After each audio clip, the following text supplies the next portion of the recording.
on Saturday. Then we're back here Saturday, July 11th with Weigert Livestock 410 Sprint Cars, Penns Valley Meat Market, PA Sprint Series 305 Sprint Cars, and the River Rock Campground Limited Late Models, which is Kids Night, where we will have our bicycle races and Power Wheel races. All kids, if you're participating in that, make sure to bring your helmets. July 18th, 410 Sprint Cars, 305s, and 358 Sprint Cars will be on competition. It is also the Port Royal Speedway Ministries Christmas in July night on the 18th. And then on July 25th and 26th, Interstate Batteries High Limit Racing returns back to town. It is our Bob Weigert Memorial Makeup event to take place on the 25th and 26th. 25th sponsored by Fleet Reps as well, or was scheduled to be sponsored by Fleet Reps. They're also our presenting sponsor of tonight's PA Speedweek competition. So it looks like we are getting prepared down in Kishbank Victory Lane for tonight's opening ceremonies. Will take place here in just a moment. So we'll send it down to Earl Hoon Jr. to get things kicked off. Thank you, guys. And setting fast time overall here for night number 6 at PA Speedweek during Packers Concessions qualifying. How about a big round of applause for Anthony Macri? Macri, we will give you your $300 cash bonus courtesy of Packers Concessions. And, buddy, how about it? Got the win last night down at the Grandview Speedway and picking up here during qualifying. Got to feel pretty good. Yeah, I mean, obviously it's a good start to the night, but you know, obviously Monday night started this way too, and we ended up not in the show. So we just got to keep doing our job, and I got to do my job too to keep this thing in good positions and not get tangled up in anything. So I can't thank my guys enough for all the hard work this week, and especially tonight. And it's brutal out. So I mean, I got to thank all the fans too that showed up. It's definitely brutal. So. No doubt about it. Weather is another storyline adding into this week's Speed Week. And tell me, as a driver, how do you physically and mentally prepare yourself for these big events? I mean, luckily I'm fortunate enough to have a trailer that has AC in it right now, so you'll find me in the lounge. But I mean, it's just it is challenging. You just gotta remember to stay hydrated. And I know it's hard at times, but just the more water you drink, the better you feel throughout the night. And that's just kind of the situation I'm in right now. Hey, you're going to start 4th in that heat race. Good luck. Thank you. Ladies and gentlemen, another big round of applause for Anthony Macri setting tonight's fast time, brought to you by Packers Concessions.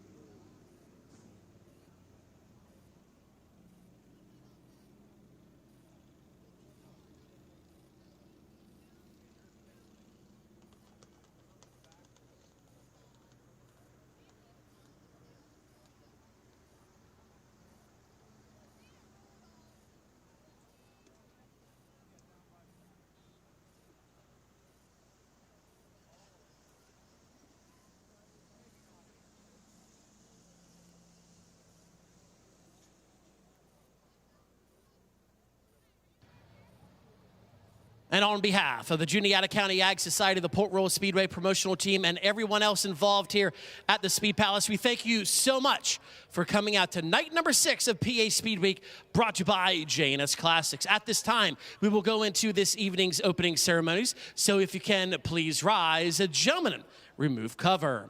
As presenting this evening's invocation, here's track chaplain Doug Malott. All right. Hey, race fans, it's PA Speed Week, yeah? Amen.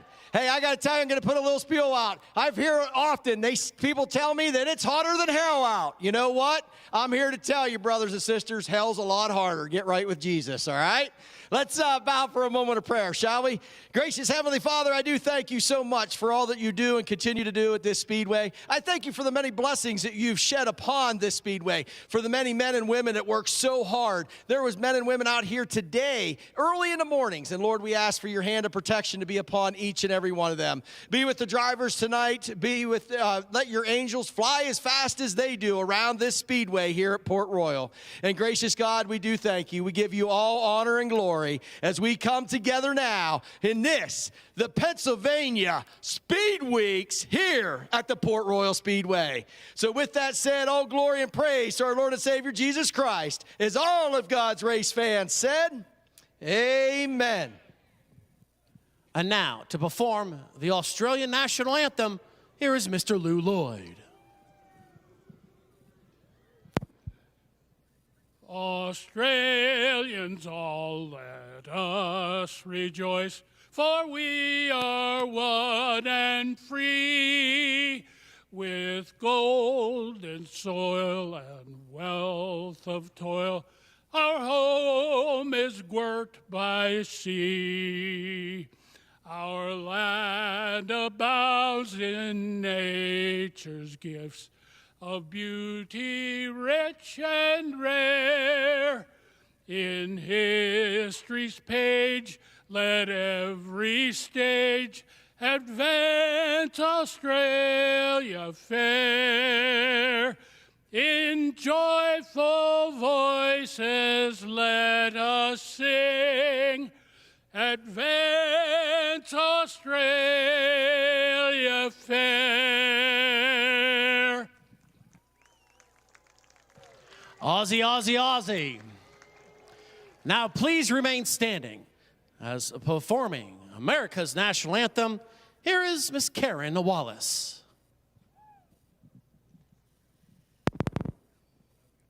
Oh, say, can you see by the dawn's early light what so proudly we hail at the twilight's last gleaming, whose broad stripes and bright stars through the perilous fight o'er the ramparts we watch were so gallantly streaming, and the rocket's red glare, the bombs bursting in air, gave proof through the night that our flag was still there.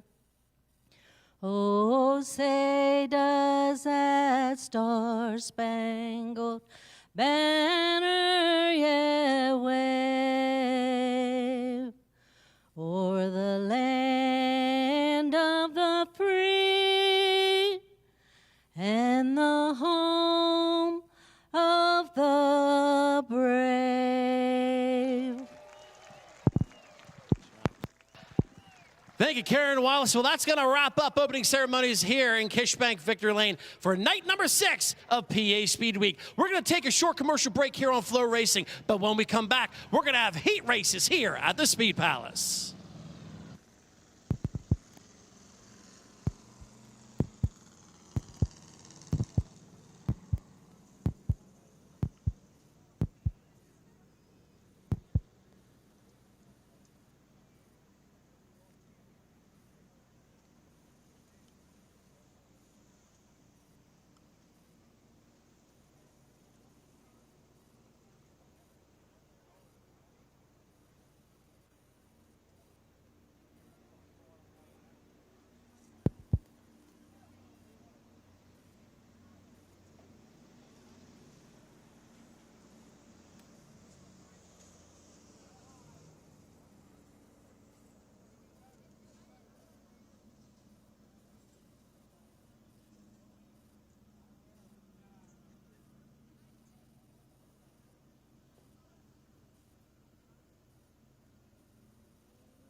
It's on Prime TV.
So, Doug Malott, I see you down there on the Fleet Reps flag stand getting ready for some Junior Fan of the Night activities. Is that right, Doug? Oh, I sure am. We got Jace Deal down here. So, Jace, you're 10 years old. When was your birthday? April 11th. So what was pretty cool here, Brad, he actually, this week, he's going for his 10th birthday. He's going to all 10 Speedweek shows. So, yeah. So he's at Port Royal tonight. So the only one I guess you're not a repeat yet is you got to get to, Hagerstown and then Selinsgrove, right? So, yeah. How do you like Port Royal Speedway thus far? I love it. Love it. That's it. You just love it. All right. Well, that's good. Yeah, he was our lucky junior fan tonight. And every week we are grateful for all the supporters. We got Brothers Pizza. We got Old Mill Coffee House. They give us a free smoothie for the kids. We got Transmed out there, the guys that take care of our Speedway, Brad, all the medical stuff. They also give a donation. Packers is big on that. The Port Royal Novelty Stand. I don't know. Am I missing someone in that mix, Brad? You got the list, too. You got Packers Concessions. They give some free food. They give free drink as well, a hot dog in the mix. You got Juniata Med Strand. You got the Novelty Stand, Brothers Pizza. You got Old Mill Coffee House. I believe that hits it all. Well, WRT Speedworks, Brian Road, of course, does the photo package. That's right. They get a ride in the pace truck as well. Well, Jace is getting ready to go up here in the flag stand with our Rob Kirk, our lead flagman. So his little brother's hanging out, too. He lucked out of the draw, Brad, because Dad's here and Dad didn't have anybody to watch him. So guess who gets to ride in the pace truck with Big Brother? Hey, there we go. Well, thank you, Doug, and thanks for all you do for the fan engagement side of things. We've got cars staging on the front straightaway, so we are going to get into tonight's heat races. This heat race is brought to you by Ickesburg Beverage, located in sunny Perry County. It's always sunny on race day at Port Royal Speedway, and Ickesburg Beverage loves race fans and thanks them for their business. Stop by Ickesburg Beverage on your next trip to the track. We're going to have 4 consecutive heat races for the Weichert Livestock 410 sprint cars, going 8 laps the distance. Top 5 finishers will be transferring on directly into the 30-lap main event. We'll explain the rules a little bit later on when we get done with the lineup. Starting on the pole for heat race number 1,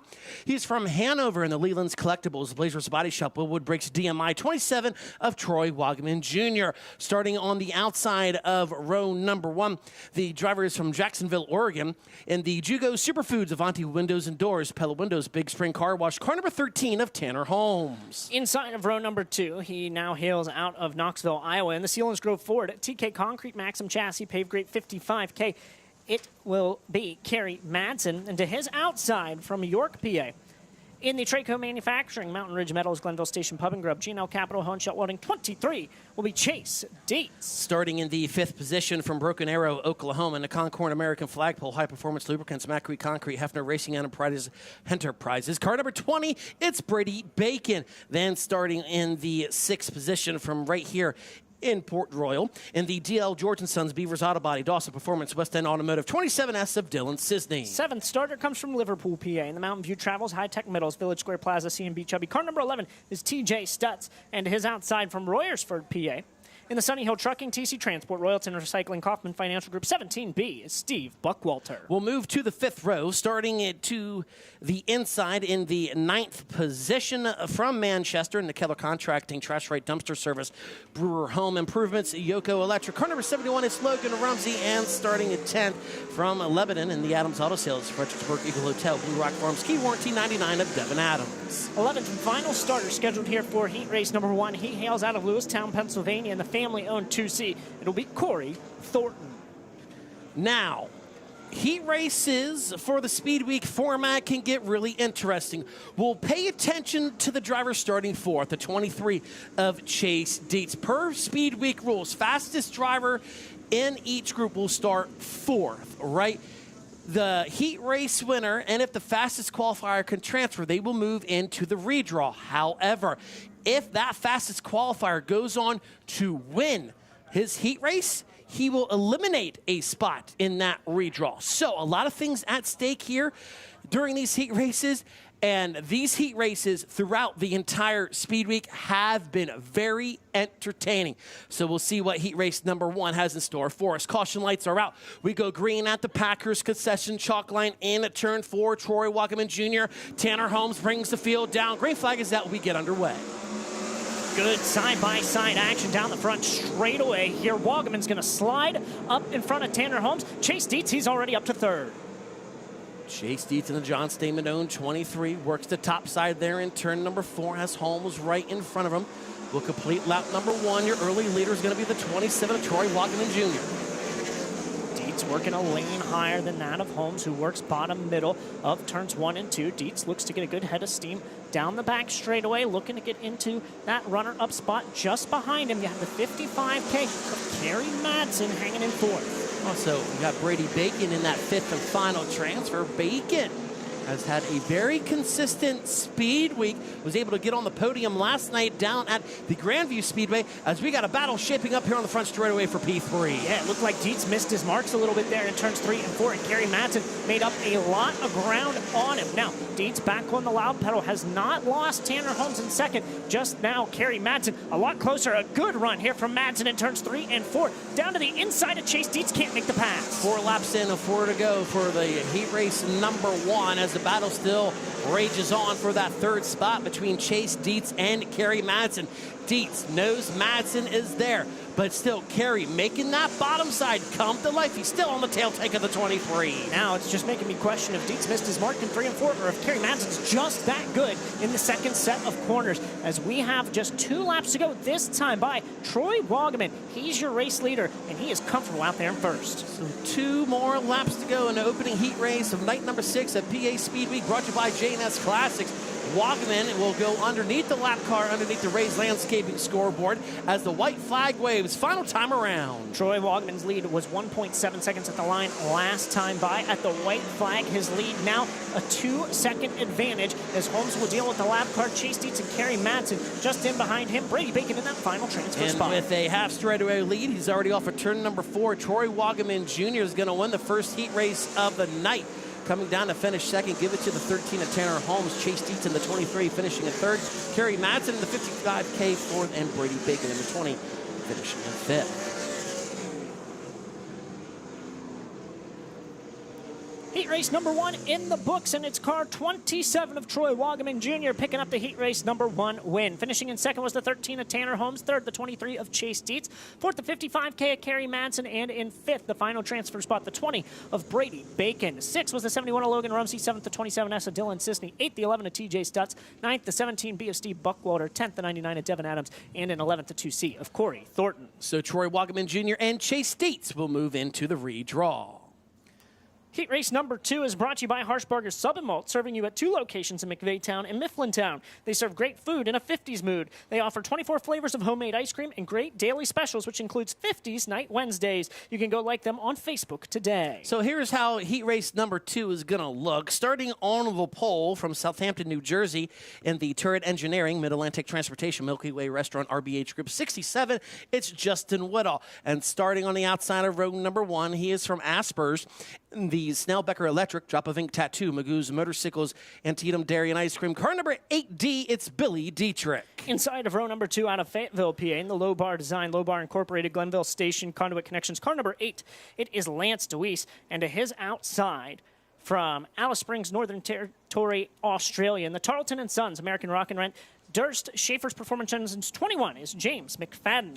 Row number 3 will look like this. To the inside from Percy in the CP Carrello, ASF Motorsports, Hound Dog Contracting, Vital Options 20T this evening. That's going to be Ryan Taylor. And rolling off in the position number 6, the driver is from Meridian Plains, Australia, in the Neutron Homes, Rudisill Trucking, Sprint Shack, Napa Auto Parts, 66 of Ryan Newton. 7th starter comes from Beavertown, PA, in the Bourbon B&B, Kramer Fleet Solutions, Hair Express, I'm Good Tree Service 5K will be Jake Karkland. And rolling off in that 8th spot out of Fawn Grove, PA, in the Flux Racing Stevie Car, LTP Reynolds, Reading Auction Service number 10 is Matt Campbell. Rolling off 9th from Russin, Ohio, in the Golden Flavor Sesame Sticks, King Gold Quality Meats, Bluff and Diesel Service, Team Shank 98, it's Ricky Peterson.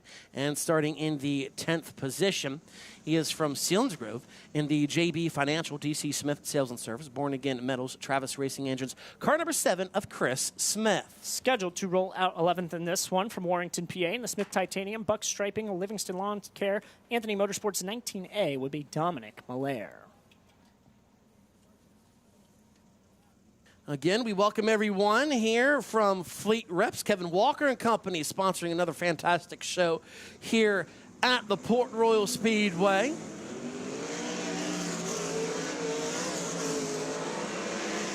We'll be able to catch up with Kevin down at Kishbank Victory Lane at the conclusion of the Weikert's Livestock 410 Sprint Car A main event. Fleet Reps does so much here at the Port Royal Speedway, but they also do so much in sprint car racing, as they are a couple of primary sponsors in 410 sprint car competition, 360 sprint car competition, and 305 sprint cars. Yep, you will see them later on tonight on Michael Walters' 77 machine as well, one of his big sponsors here for the 2026 season. One up sign showed to the field. The John H. Schaefer Dodge Pace truck will exit the speedway on the back straightaway as we'll look to go green this next time by.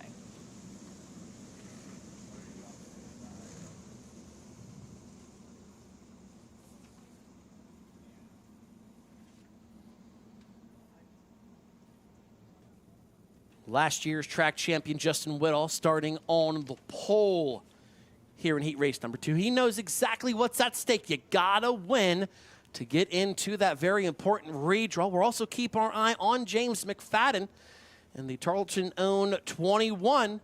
All he has to do is qualify, but if he does win, he'll eliminate a position in that redraw.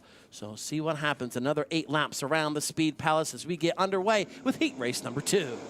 Green flag is out here. Billy Dietrich leads us down the front straightaway. James McFadden already looking to the outside, and he's going to go to the outside of Billy Dietrich now for the top spot. They're side by side down the backstretch. Drag race in the 3. There goes McFadden to the outside, and what an opening lap for James as he will lead lap number 1. McFadden from 4th to 1st, looking to do that knockout here as he looks to stretch his advantage down the back straightaway. Justin Whittle, he sits in that 3rd spot as he looks to the inside of Billy Dietrich.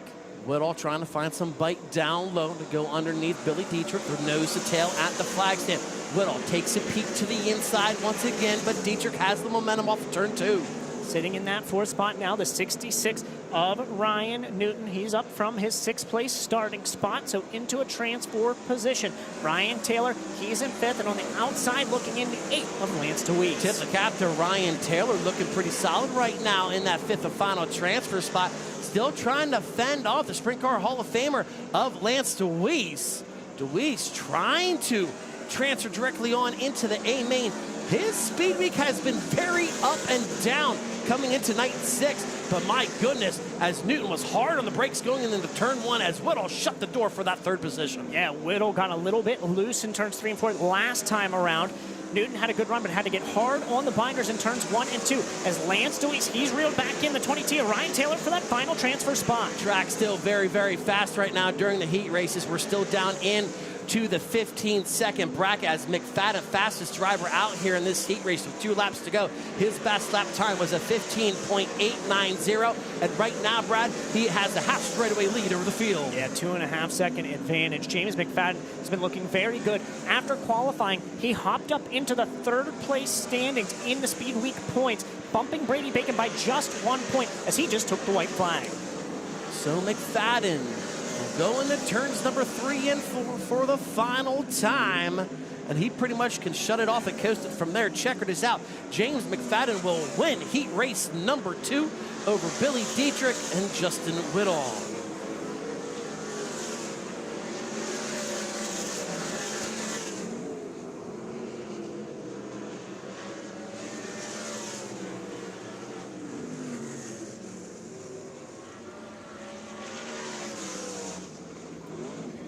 So checkered flag is out there in heat race number 2. The 21 of James McFadden wins from that 4th place starting spot. Second was the 8D of Billy Dietrich. 3rd, the 67 of Justin Whittle. 4th, the 66 of Ryan Newton. And in the 5th and final transfer spot, the 20T of Ryan Taylor. Heading to the B main in 6th was the 8 of Lance DeWeese. 7th, the 98 of Ricky Peterson. 8th, the 5K of Jake Kirkland. 9th, the 10K of Matt Campbell. And in 10th, the 7 of Chris Smith. Credited with the 11th was the 19A of Dominic Malaire. This next heat race is brought to you by Buttonwood Campground. They're located just 2 miles from the Speedway along the Juniata River on East River Road. With over 270 tent and RV campsites, Buttonwood Campground has an atmosphere of mountains, rolling farmlands, and fresh country air to complete your camping experience. Make sure to plan your next trip to the races at Buttonwood Campground and find them online at buttonwoodcamp.com. So starting on the pole of heat race number 3, the driver is from Kokomo, Indiana, in the Indy race part 71P. It's Parker Price Miller. To the outside of road number 1 from Jonestown, and the Moose's LZ Milton Hershey School Heavy Equipment Loader CSI Shocks 3Z, Brock Zierfoss. Starting in third out of Manheim, PA, in the Drohan Brick Shears Welding Case Equipment Donson Transport number 12 is Brent Shear. And to his outside from Dillsburg, Pennsylvania, in the J&S Classics, M&M Painting and Construction, DMS Trash York Excavating 39M is Anthony Macri. Starting in the 5th spot, driver comes from Sunbury in the Keene Real Estate Mach 1 Chassis, 4-Leaf Clover Farms, King Part 17 of Mark Smith. And to the outside of row number 3, he hails from Enola in the Bruner Service Center, RV 4-wheel drive, Bruce's Speed Shop, Chet's Trunks, 47K of Cody Lehman. On the inside of row number 4, he comes from Mays Landing, New Jersey. In the Janney Electric, Banff Off-Road Lighting, Danny's Pizza Pizzazz, ABS Electrical 35 is Buddy Schweibens. And to his outside, out of Selinsgrove, PA, in the Roast Post, Fleet Reps, River Valley Boaters, B&B Seal Coating 77 is Mike Walter Jr. 5th row will look like this. To the inside, from Heathcote, Australia, in the CCPH Civil Hire 26AU, that's Todd Mule. And starting on the outside of row 5, from Mount Pocono, PA, in the JPA Masonry, Amantia Real Estate, Kaiser Aluminum Wheels, El Toro Building Supply, 88J of Joey Amantia. Scheduled to go 11th out of Mifflintown, PA. In the Juniata Concrete, the Bargain Barn, Big Daddy's Grill and Chill Naturals by Val Cart, number 10 would be Jake Waters. Now, after the conclusion of the second heat race, with James McFadden winning that heat race, he eliminates a spot from the redraw. That is the Leland's Collectibles Knockout Bonus. That is a $500 bonus each night if the heat race starter with the fastest time can win the heat race, thereby knocking out all other drivers in that heat race from the feature redraw. If more than one driver accomplishes the knockout, the $500 will be divided equally. So right now, Brad Strasser, James McFadden is looking to take home a $500 bonus, courtesy of Leland's Collectibles.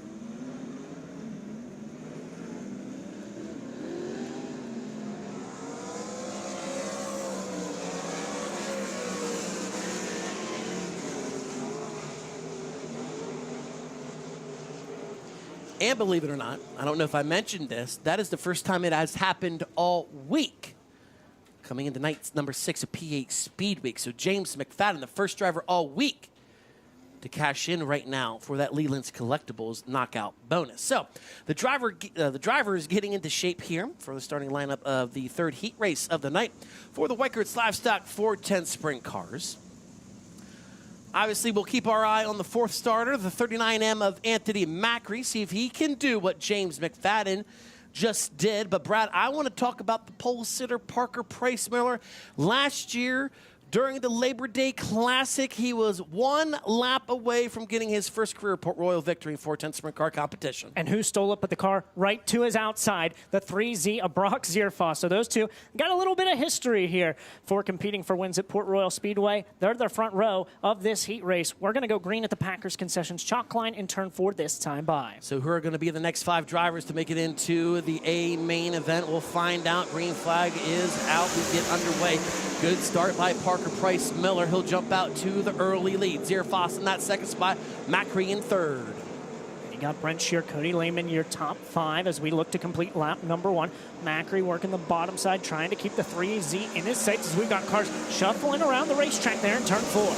Yeah, right now Cody Lehman sits in that 5th and final transfer, but here comes a slide job by Mike Walter to get by Mark Smith, but Mark Smith was ready. He turned the car down the hill, has momentum. Now Smith, here comes Buddy Schweibens. We got a 3-car battle for that 5th and final transfer. Yeah, what a move by Schweibens there through turns 3 and 4. Smith, he's tailing the 47K of Cody Lehman for that final transfer spot, with the 35 of Buddy Schweibens getting a good run off of turn 2. Don't got to worry about, there's no change in the top 4 positions right now. It's still Parker Price Miller, Brock Zierfoss, Anthony Macri, Brent Shearer. The battle still rages on for the 5th and final transfer. Mark Smith to the inside of Cody Lehman in turns 1 and 2, and he will take that 5th spot down the backstretch. Matt Dirty Air on the nose wing in the 47K, just kind of punched him a little bit off of 2, and he's really out of his groove. There goes by the 35 of Buddy Schweibens. He gets by Lehman now, but still on the outside looking in. Can Buddy Schweibens close in on Mark Smith to transfer directly into the 30-lap A main event? Lap starting to tick away.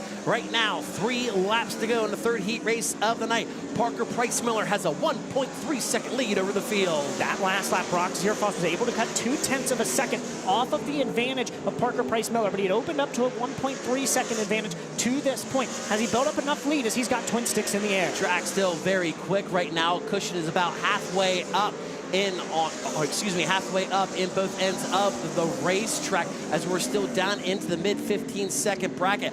White flag is out, a half mile to go. Parker Price Miller looking to cash in and win a heat race. Parker Price Miller's opened his advantage back out now to a 1.5-second advantage as he heads into turns 3 and 4 for the final time. Checkered is out, Parker Price Miller. He'll win the heat race. Brock Zierfoss second, Anthony Macri will finish in P4.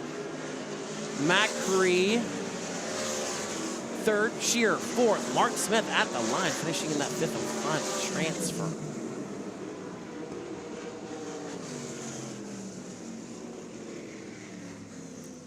So, heat race number 3 in the books. The 71P of Parker Price Miller picks up the heat race win. Finishing in second was the 3Z of Brock Zierfoss. Third, the 39M of Anthony Macri. Fourth, the 12 of Brent Shearer.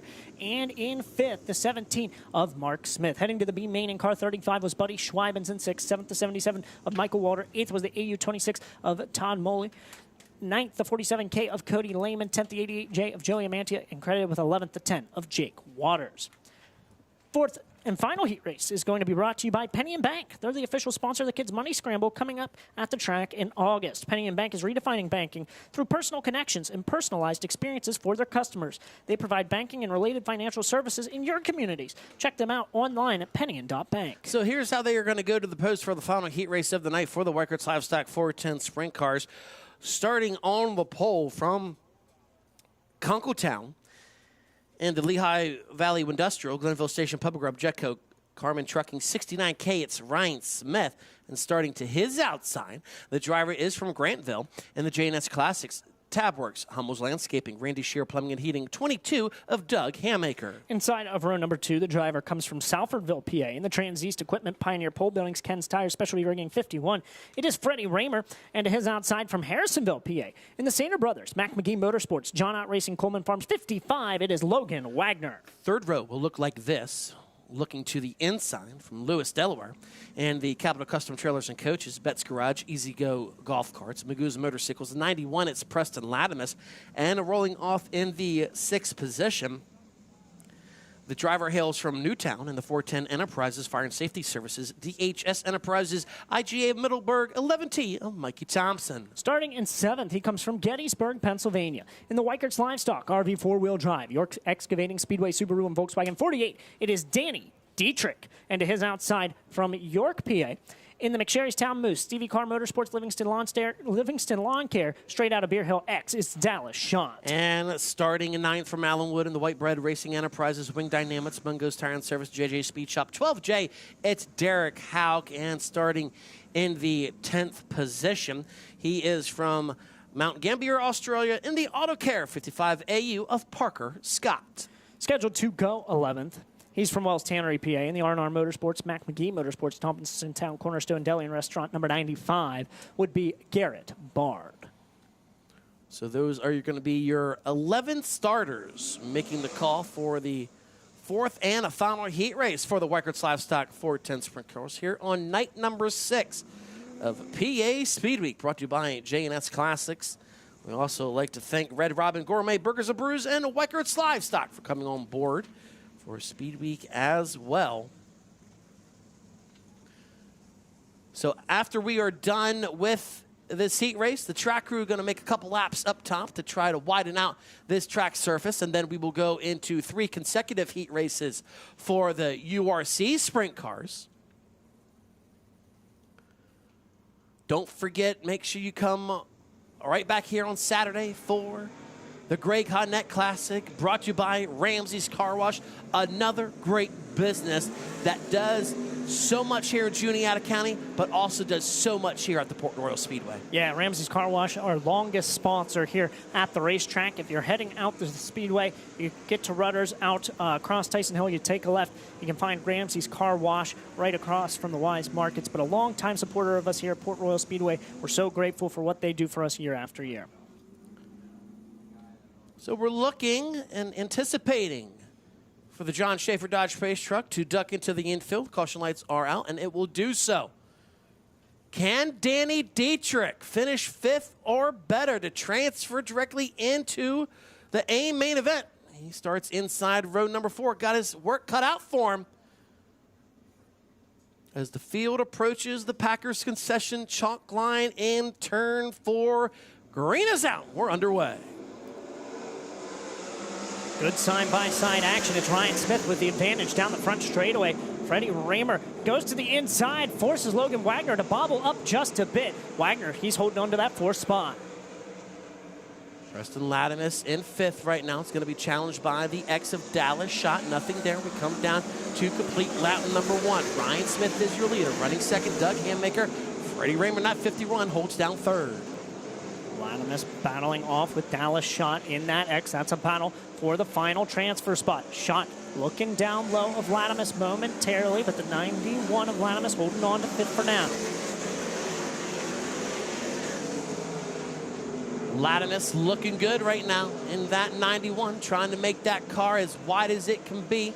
Remember, he had a fast car all week, especially Sunday down at the Baps Motor Speedway, as he set fast time overall after qualifying. But look who is on the move, running above the cushion in turns number 1 and 2. It's going to be Danny Dietrich. He has got to go now as we have reached the halfway point. Yeah, Danny Dietrich trying things out there right now. He looked really good a lap ago, but fell a little bit out of rhythm going above the cushion there in turns 1 and 2. Quickly reeled back in the X of Dallas Shot, but has to advance at least 2 spots to make it into tonight's A main. Last time by, the leader Ryan Smith had a 1.68 second lead. We'll look at it this time as Handmaker gets back to the line. Smith increasing it. He has worked it out to 1.8 seconds right now.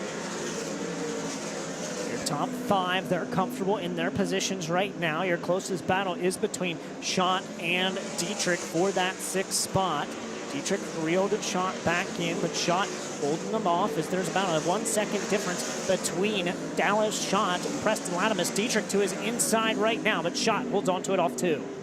Field is going to see the white flag this time by the Donnie Crichton 69K.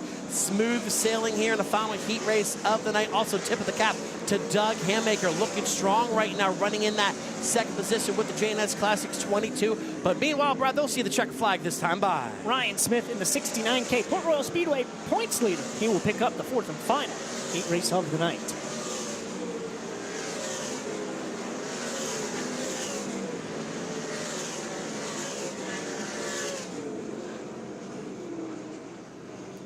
All cars across. It's the 69K of Ryan Smith who picks up the 4th and final While your Livestock 410 Sprint Car Heat Race of the night. Second was the 22 of Doug Handmaker. Third, the 51 of Freddie Raymer. Fourth was the 55 of Logan Wagner. And in the 5th and final transfer spot, the 91 of Preston Latimus.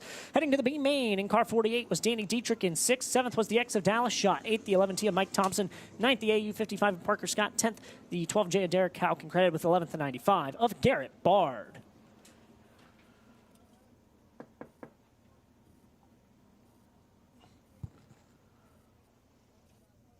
So when we get all of the drivers back out into the pit area, the track crew are going to make their way out onto the surface to try to smash down this cushion before we get underway with 3 consecutive heat races for the United Racing Club 360 sprint cars.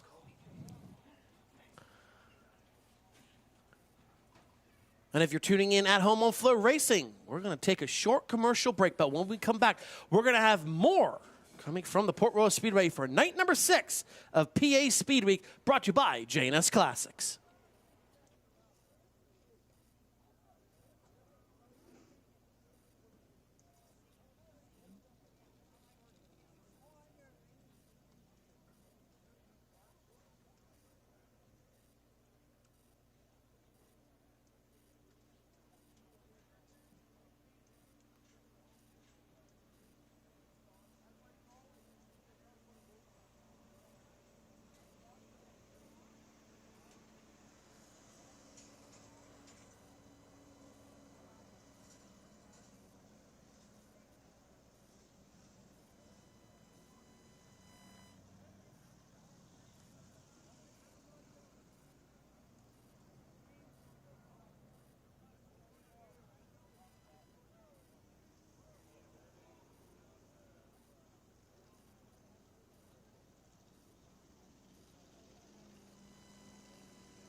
Give me one, please.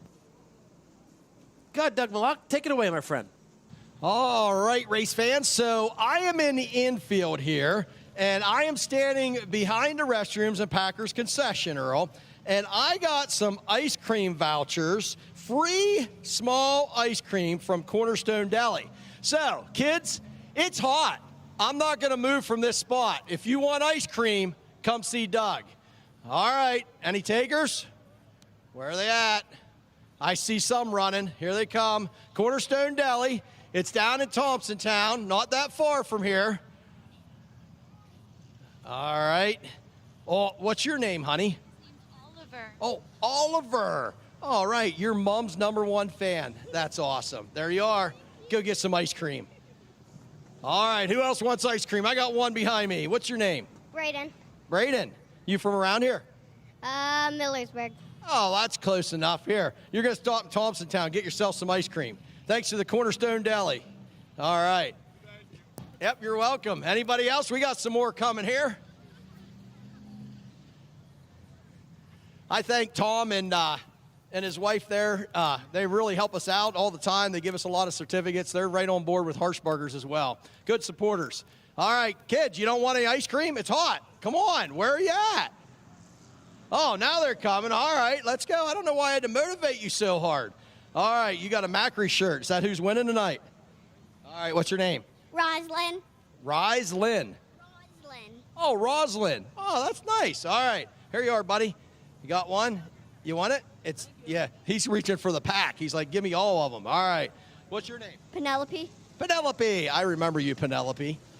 All right, Hunter. Oh, you get a name? Raylan. Raylan. Balin. Braylon. I got it. All right, third time's a charm. All right, Logan Wagner fan. I sort of suspected that. Gonna give a name? Hunter. Hunter. All right, Hunter. Cornerstone Deli. Tell him thank you. You know, I mean, you can't eat chicken all the time. All right. Hey, honey, what's your name? Sylvia. I didn't hear you, but that's okay.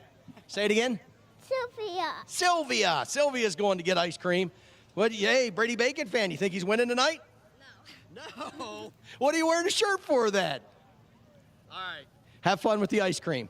All right. Hey, buddy, you want some ice cream? Yeah. What do you got? So, who's winning tonight? Chase Dietz. Chase Dietz. That's a good. Oh, you got Chase Dietz shirt on. So, awesome. All right. So, you want to shout out a name? Nick. Nick, you're Nick. All right. Take her easy, buddy. Have a fun one tonight, Nick. What about you? Like a River, Granger Smith. Huh. Well, you don't have any car name on it. Who's winning tonight? Chase Dietz. Chase Dietz. I'll go. There you are. Cornerstone Deli. Tell them thank you. Make sure you use that because last year they were like, hey, I don't know if anybody even brought them in. So make sure you tell them thank you. All right. What's the name, buddy? What's your name? What's your name? Say Camden. Camden. Camden. All right. Chaplain Doug, he gets it all messed up all the time. All right. Cornerstone Deli. Free ice cream, buddy. You want one? Sure. What's your name? Eric Mitch. Eric? All right, Eric. You've been standing around nicely. I'll give you one. All right. Hey, who's winning tonight? Logan. Logan. All right. What about you? Logan. Logan. Both Logan fans. All right. You want to say your names? Faith. Faith. Anna. Faith and Anna. All right. Enjoy it. Cornerstone Deli. All right, Doug, we appreciate what you're doing down there. If you got more, tell those fans in the infield. You're right behind Packers concessions. We're going to have cars rolling onto track here for the United Racing Club. 360 heat races. We'll bring Bert Wojcik in the voice in just a second because this next heat race, it's going to be brought to you by Royal Beverage. Make sure you stop by to fill your cooler with beverages and ice and ask them about all their daily selections and promotional items for Port Royal Speedway. You can find Royal Beverage on Facebook and stop by at their distributor at 5530 William Penn Highway in Mifflintown. Heat race #1 for United Race Club 360 sprint cars will look like this. Starting on the pole out of Dover, Pennsylvania. And the JDI site, M&M Farms, Creative Hair, Anderson Brothers Logging, number 17, Cole Young. On the outside of him out of York, Pennsylvania, the Stretch Wrap Service, Rooted Innovations, Higgins Power Coating, number 22, G, that is Bringone. Third spot, the 2020 URC champion out of Hilltown, Pennsylvania. And the RNS General Contractor, Maxim Chassis, DMI Performance Engines, number 47, Adam Carberry. In the 4th spot out of Denver, Pennsylvania, RV 4-wheel drive, high-def wings, RTB race products, number 42U, Tyler Ulrich. In the 5th spot out of East Berlin, Pennsylvania, in the Crest Oil, Cashman's Hardware, Smith Titanium, Tam Enterprise, number 66A, Cody Fletcher. In the 6th spot out of Mechanicsburg, Pennsylvania, the Dellinger Autobody Ritter Transport, Dryden, number 77, Derek Locke. Final car on the Speedway. 2 cars, excuse me. We have 8 cars in this heat. Out of Mirror, Pennsylvania, the White Rose Safety, Keller, Unger Realtor, Delco Contracting, Service Valley Customs, number 2W, Will McNeil. And final car on the Speedway, 8th starter out of Gardner's, Pennsylvania, the Hampton Automotive, Factory Emlet Power Coating, number 27, that is Jake Galloway. Jake Galloway in the 27. 8 laps to distance. Top 3 will go to the scale and the redraw, and we'll take everyone to tonight's feature event.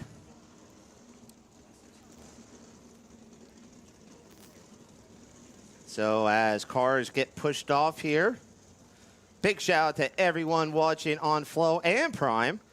Got a bunch of texts from a lot of friends that are watching on Prime, including some friends from over in the Jersey City area of New Jersey, Dom and Destiny Calapreri. Thank you guys so much for watching. And Destiny celebrated her birthday earlier in the week, so happy birthday, Mophead. Only she will get that. As take a look at Derek Locke on the screen there.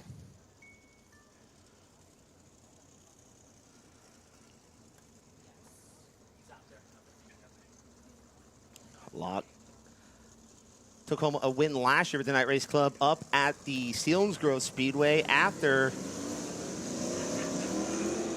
the 7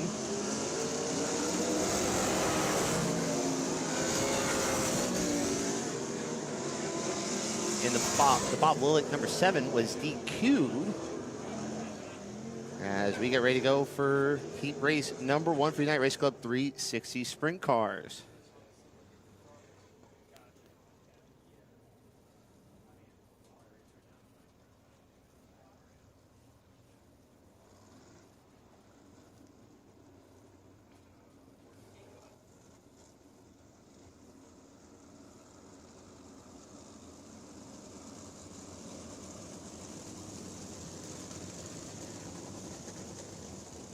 So I'll bring Brad Strasser in with me here. Brad, always fine to call a race with you, my friend, as we get ready to go for 360 Sprint Car. 2nd time this year 360's been up here at the Port Royal Speedway. Yeah, but really kind of a different mix of drivers in here with the United Racing Club 360s and what we saw about a month ago or a few weeks ago here when we had the Empire Super Sprints in. So excited to see what the United Racing Club 360s have for us, because they always put on an exciting show during the Speedweek event. Oh, absolutely. And it's become a tradition, you know, that Wednesday of Speedweek.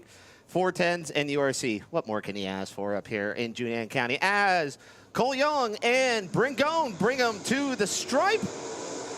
And we'll see if they let that one go. Oh, contact between Carberry and Gone. And yeah, Brad, I did not think they were going to let that one go. Yeah, it just seemed like a little bit of hesitation. It didn't seem like the cars really started to fire at the Packers concessions chalk line. They definitely didn't fire together. So we'll bring that one back, rack them and restack them. That's the key word there, together. You got to be side by side when you hit the Packer concession stand chalk line down there. A little bit of contact there between Bringone and Adam Carberry. Track has some character in it tonight, Brad, don't she? She turned 1 and 2. I was watching it during the White Car Livestock 410 Sprint Cars. That is treacherous over there tonight. There's been some spots, even in 3 and 4, where you see guys that they just haven't been able to find a rhythm yet. But if there's one thing about Port Royal Speedway, it develops as the night goes on. What you see in the heat races is not the track you'll see in the A main event. That's why you see the track crew constantly out here putting touches on it, refining it to put it in best shape. Absolutely, and I'm not opposed to a little bit of a break that helps get the track in better shape, that we get to see some great racing like we always do here at the Port Royal Speedway. All right, take 2. Cole Young and Bringone got to be side by side at the Packer concession chalk line. That's a lot better start. Green flag is out. URC heat race is underway as we go into turn number 1. Good side-by-side action. Young, the nose advantage into one. Gone, though, really good through turns 1 and 2. He'll have the advantage down the back straightaway. Down the back straightaway, Bringone coming up from York, Pennsylvania.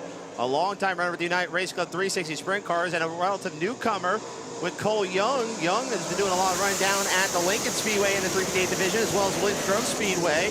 When he gets a chance, he throws the 360 in there with us. Tries to get underneath Go, can't do it. Carberry's closing in. Carberry in that third spot. Young, though, has been really good back straightaway in turns 3 and 4. He's going to reel Bringone right back in for that race lead as we take another lap off. 6 to go. 6 laps remain here in this 8-lap heat race as Young has a little problem on the bottom. Ulrich, he also has a problem. Derek Lawson to close in. That's a battle for the 4th spot. But you mentioned it, Brad. Cole Young so good in 3 and 4. He closed in, but just can't seal the deal with 1 and 2.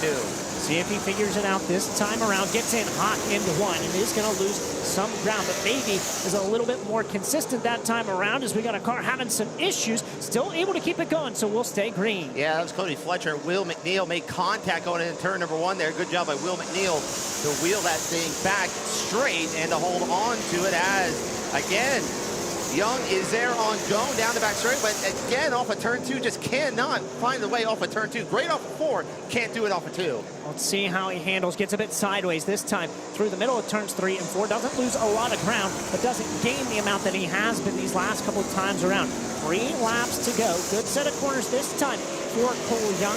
Can he mount that speed here through turns 3 and 4 this time? Going down low, Young maybe a lane lower to reel him in as twin sticks are in the air. 2 laps remaining here. Bringone and Cole Young. Young's probably got through 1 and 2 the best he can. Now he gets way too deep into 1 and 2. Can't quite do it. Pushes up the track. Bringone down the back straightaway. Pulls it by about 4 car lengths as Bringone looking like the 22G of old. Here coming to the white flag. Final lap in heat race number 1. Half mile to go here in this first heat race from United Racing Club 360 Sprint Cars. Young has a little bit better handle this time in turns 1 and 2, but Goat still your race leader as they head into 3. And a 3 and 4 final time. One last charge by Cole Young onto the bottom. He's got a little bit of run. Not couldn't do it though. Bringone wins URC heat race number 1.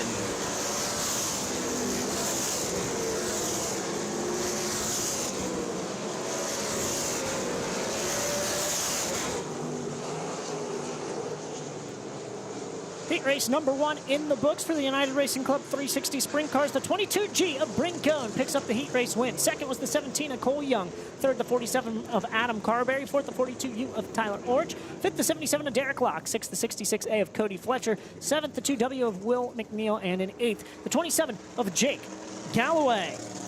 This next heat race is going to be brought to you by Eli's Landscaping and Services, LLC. They're offering a wide variety of services for both residential and commercial properties, including lawn care, landscaping, excavation, and snow removal. You can find them on Facebook at Eli's Landscaping and Services, LLC, or give Eli a call at 717-712-9090. Heat race number 2 for the United Race Club 360 Sprint Cars. Be lined up in just a second as we get top 3 over the scale. That'd be Bringone, Cole Young, and Adam Carberry. Those 3 will make the redraw here in just a few minutes. As we get ready to go, heat race number 2 for the United Race Club 360 Sprint Cars looking like this. Starting on the pole out of Biglerville. In Universal Sports and Entertainment, Reading's Handyman Service, Bite Me Nailers Produce, number 18M, Braden Mickley. On the outside of him, out of Selinsgrove, and the BRB contractor, Lilick Enterprise, Wise Guys Auto, Travis Racing Engines, number 7, Michael Walter. In the 3rd spot, out of Dover, Pennsylvania, in the Accelerated Automotive, Kiefer's Concrete Construction, CNC Towing and Repair Services, Mama's Pizza, Wellsville, number 19R, Tyler Rutherford. In the 4th spot, out of Lids, Pennsylvania, number 55 of Randy Wilbert. In the 5th spot, out of Carlisle, in the Dirty Deeds Repair and Fabrication, Handmaker Racing Engine, CNS Repair, Bear Printing, number 70, D. Brock Handmaker. In the 6th spot, out of Carlisle, Pennsylvania, the Horsecraft Millworks, Smoking Gun Fabrication, Richie's Wings, number 35, Jason Schultz. And in the 7th and final starting spot, out of Quarryville, Pennsylvania, the B&D Lawn Care, Green's Trucking, a.k.a. Photography, Advanced Auto Parts, number 15S, Cole Small. As we get ready to go, heat race number 2 for the United Race Club 360 Sprint Cars. And how about Mike Walter doing double duty up here tonight? The only driver doing it. Usually we see 1 or 2 drivers. Mike Walter doing it. He's really been running good in that Bob Lilick number 7 car since him and Bob hooked up. Got the win last year at Selinsgrove in the 360 National Open and ended the year strong. Had a good run when he made his return back to sprint car racing here with the look number 7. Jason Schultz, also a driver, not running double duty tonight, but does have plenty of laps here in a 410 sprint car. Obviously very good, former champion with United Racing Club 360 Sprint Cars, rolling off 6 here. So definitely some big names in this heat race when it comes to 360 sprint car racing here in central Pennsylvania. Absolutely. Another name we got to look at here is a car that's been around forever, different driver in it. 70D. Usually we see Frankie Herr in that car. Now Brock Hammaker making his aim for it in that 70D. And am I right to say that's Doug's relation? I believe so, yes. And I watch him compete up at the Clinton County Speedway in 270 micros on a regular basis.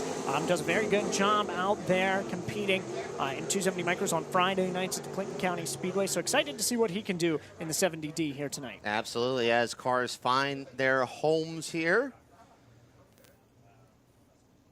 for the heat race here. Now, you may be wondering, you know, Jason Schultz, a little bit of insight here to what we do with the United Race Club. Since we are a club, drivers do have to pay an entry fee to become a member. Now, you can buy a temp pass, and if you get that temp pass, you can get a temp pass for the night, but you have to start behind cars that are full club members. So, Jason Schultz got the temp pass for tonight, and now that's why Schultz is going to start back in the 6th spot. But that's going to make for some great racing because we know what kind of talent Jason Schultz has. And that Ritter 35 is always a threat with the 360 under the hood, Brad. And just to give you an update on that Brock Hammaker, Doug Hammaker relation, they are cousins. So that's where the family line falls there between the Hammakers. So plenty to watch for here in this heat race. John H. Schaefer Dodge Pace Truck. It exits off the middle of the back straightaway. We'll go green at the Packers Concessions chalk line in turn 4. Well, when they're both from Granville, Pennsylvania, you obviously can't be that far away. I mean, how many Hammakers are there in Granville? I mean, what else is in Granville besides the casino? At least 2. At least 2. There you go. All right. At the chalk line, I don't think we're going to take that at all. That's going to be a tough one. We'll see. Right now, there are no lights on around the Speedway, which that means that the yellow lights are about to come on, and they do. So we'll set them back up and try again. Now, was it that Mickley did not go, or was Walter a little bit jumpy? It kind of looked like Mickley just didn't go because Walter, he fired right at the chalk line. It just looked like Mickley was holding back. Yeah, it looked like the rest of the field went out around Mickley as well. So I'd agree with you there on that one, Bert, that maybe he just didn't fire. So we'll get him back in the correct running order. We'll go one up and try again this next time around. As Rob Kirky and Ryan Benny give the signal. Sure, Keith Harrow's over the one-way radio saying you got to be side by side at that chalk line. As we'll try it again here. One more heat race to go for the United Race Club 360 sprint cars after this, and then we will go into Weicker Livestock 410 sprint car B main action for Pennsylvania Speed Week. As night number 6 rolls on here in Juniata County. Glad you're watching with us here, whether at the Speedway, on Prime, or on FloRacing. Let's try it again. Take 2. Again. This time, much better start between your front row. It's Walter with the advantage down the front straightaway, and he will take a commanding lead here off of turn number 2. What I tell you, Brad, there he goes. Jason Schultz down the back straightaway from 6th to 3rd, and he's going for 2nd around Mickley. Not that wasting any time with that 35, but Jason Schultz, Brock Hammaker, he's going to try and get around Randy Wilbur. Wilbur's all over the Speedway off of turn number 4. Brock Hammaker, he is in that 5th spot right now as it stands. Tyler Rutherford right in front of him in that 4th spot, battling with the 18M of Braden Mickley. Mike Walter, though, he's your race leader. Jason Schultz, an impressive run so far. 1.1 second advantage between your top 2 cars. Two of the dominant cars in the Race Cup 360 sprint cars. You got to admit, between the Bob Lillick number 7 and the Kirk Ritter number 35 here over the last couple of years. As Mickley has done a nice job pulling away from Rutherford. That's a battle for the 3rd and final redraw spot for the top 9 starting spots for the Race Cup 360 sprint cars. As we are 5 laps in, 3 laps in, 5 to go. Just something to watch between your front 2 cars. Jason Schultz cut 0.3 of a second off of your leader, Michael Walter. So we're at the halfway point, 4 down and 4 to go. That lead now 0.9 of a second. So Walter holding them at bay. As we look back here for the battle for the 4th spot, it looks like Brock Hammaker has reeled in Tyler Rutherford, and Rutherford's out of power off of 2. Oh, trouble for Tyler Rutherford. They were so looking forward to being up here tonight. Him and Ron Rutherford, his dad Ron, were really trying to figure out to get a good run up here tonight. Unfortunately, it looks like some problems in the heat race. See if he can't get it back for feature event time. As we're going to be coming around, Twin 6 are going to be in the air, Brad. 2 laps to go. Walter still holds on over Schultz. Schultz, though, good run off of turn number 4. Took 2 more seconds off the advantage. 7/10 of a second between your top 2 cars. Can Mike Walter hang on for these final 2 circuits? Can Jason Schultz run him down from that 6th place initial starting spot? White flag is out, 1 to go. White flag is out from Michael Walter. It's kind of like the same thing we saw last race in heat race number 1. Bringone was great in turns 1 and 2 where Cole Young was not. Same thing kind of here where Jason Schultz, he's great in 3 and 4, not great in 1 and 2. Meanwhile, off of turn number 4, Michael Walter will take home heat race number 2 for the United Race Club 360 Sprint Cars.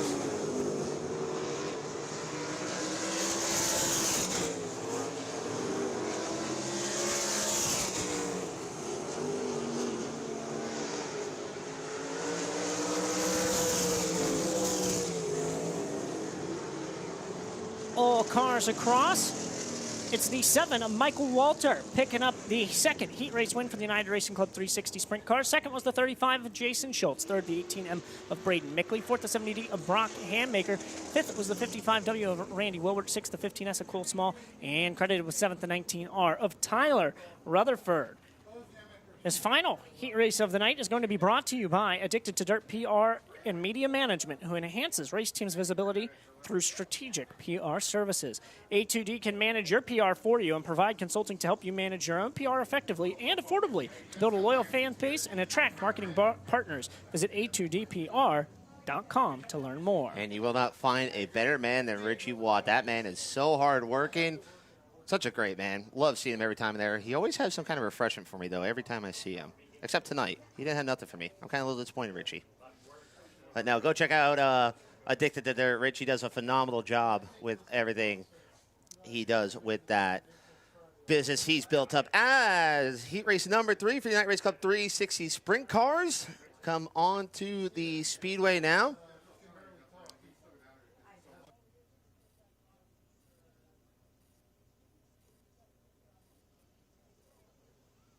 Zephyr Hills, Florida, in the Case Contracting Rudiman Collision Repair, Evendale Tire Sales, 00 PJ Rudiman.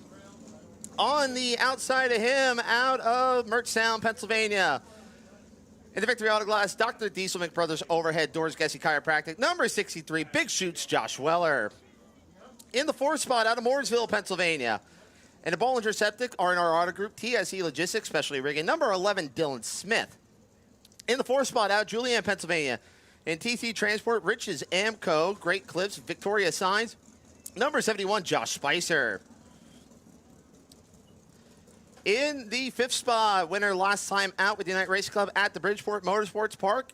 Out of Lincoln University, Pennsylvania, New York, Excavating Bars, Construction, Dirty Diesels, K&K, Yout, Excavating, number 669, T-Ross, the boss, Tyler Ross. And 6th starter out of East Berlin, Pennsylvania, number 22 junior, that is Brian Wood Jr. And your 7th and final starter out of Edders, Pennsylvania, McSherry Sound Moves, Max Stack, Stevie Carr Karma, number 34, X Austin Reed. 8 laps to distance. Top 3 go to the feature event in the redraw, I should say. Everyone does qualify for the feature event as they go find the behind John Schaefer Dodge Pace Truck. Say that 3 times fast, Brad. I mean, you're used to it. You say it every week. Yeah. Fantastic guys down at the John H. Schaefer Dodge dealership in Mexico. Take a right-hand turn at Rudders at the light. Oh, you don't have to go through the border? No, oh, no. Okay. That's good to know. If you go down to Mexico Market, who is a sponsor of our 250th event coming up on Saturday, their motto is the hottest place north of the border, which is Mexico Market, just a few miles away here from the Port Royal Speedway. You know, it might be hotter than Mexico right now. It is pretty hot. Yeah, so, I mean, it depends what Mexico are we talking about. Are we talking about the one down from here? Or are we talking about the one south of the border? You've lost me. Okay. Go back to your room, son. One up sign shown to the field. Lights are out.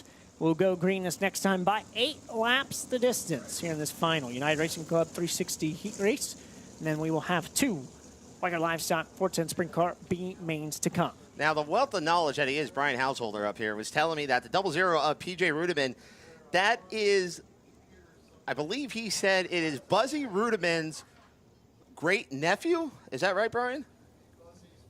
Great nephews. That would make him NASCAR driver David Rudiman's cousin, I believe. That's how the lineage works there. So A little bit of a nice to have a Rudiman up here. Not used to seeing a Rudiman in a winged sprint car, though. Usually they are the IMCA-style modified types, but we'll take him wherever we can get him here, as he's beside four-time and defending the URC champion, Josh Weller. Green flag is out. That might be the best start of the night so far, Brad. But we got cars bombling down the front straightaway. Super Spice. Josh Spicer's going to go around the outside here, and he's going to take that second spot away. Great start from him off of turns 1 and 2. Great start for Josh Spicer. Usually see him with the 305 in it up at the Selinsgrove Speedway. Has had some good runs this year. Second place earlier in the season with the PA Sprint Series 305s up at Selinsgrove. Right now, second place in a heat race, but he's got to find a way to catch up to Josh Weller. Yeah, Weller already opened up to a second advantage over the rest of the field. Sitting in third, PJ Rudiman, and then Tyler Ross. He's in that fourth spot. Fifth, the 34X of Austin Reed, as we got another lap down at 6 remain. Looks like the 669 of Tyler Ross momentarily cut the 00 of Rudiman, but Rudiman gets a good run off of turn 2. It's like a tale of two tracks here. You know, guys are great over in 3 and 4. They're terrible in 1 and 2. Guys are terrible in 3 and 4, great over in 1 and 2. So it seems like so far the only ones that have been able to find a groove around here has been the leaders. But so far, Weller's out to the biggest lead we've seen so far in a heat race, as Spicer and Rudiman close in on each other. We might have a battle for second coming up here, Brad. Yeah, right now Josh Weller in a league of his own. He's turning laps about a half-second faster than the rest of the field. Josh Spicer in second. Rudiman has caught up to him, just about 0.5 of a second between the two of them. So we're going to have 3 laps to go. Spicer, a little bit of a struggle through 3 and 4. Rudiman a touch better to just keep him right in his sights. Yeah, but Rudiman, he kind of jumped the cushion over there in 3 and 4. See if he lost any ground there. Spicer does the same thing, entering 1 and 2 down the back straightaway. Meanwhile, on your screen, it is Josh Weller all the time here, coming up with 2 laps to go from Rob Kirky.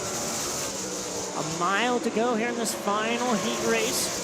Josh Spicer and PJ Rudiman, your closest 2 cars running in second and third. Then you got Tyler Ross and Austin Reed near top 5 as a white flag waves on your heat race leader, who's out to over a 3-second advantage. Josh Weller looking strong here, picked up the win here on Speedweek about 2 years ago, and I believe that's when he actually lost the nose wing in that race and still held on to get the win. Meanwhile, Rudiman, he gets around Spicer. That's a battle for the second spot. That'll give him a better spot in the redraw. Meanwhile, the 4-time URC champion Josh Weller will take home heat race number 3.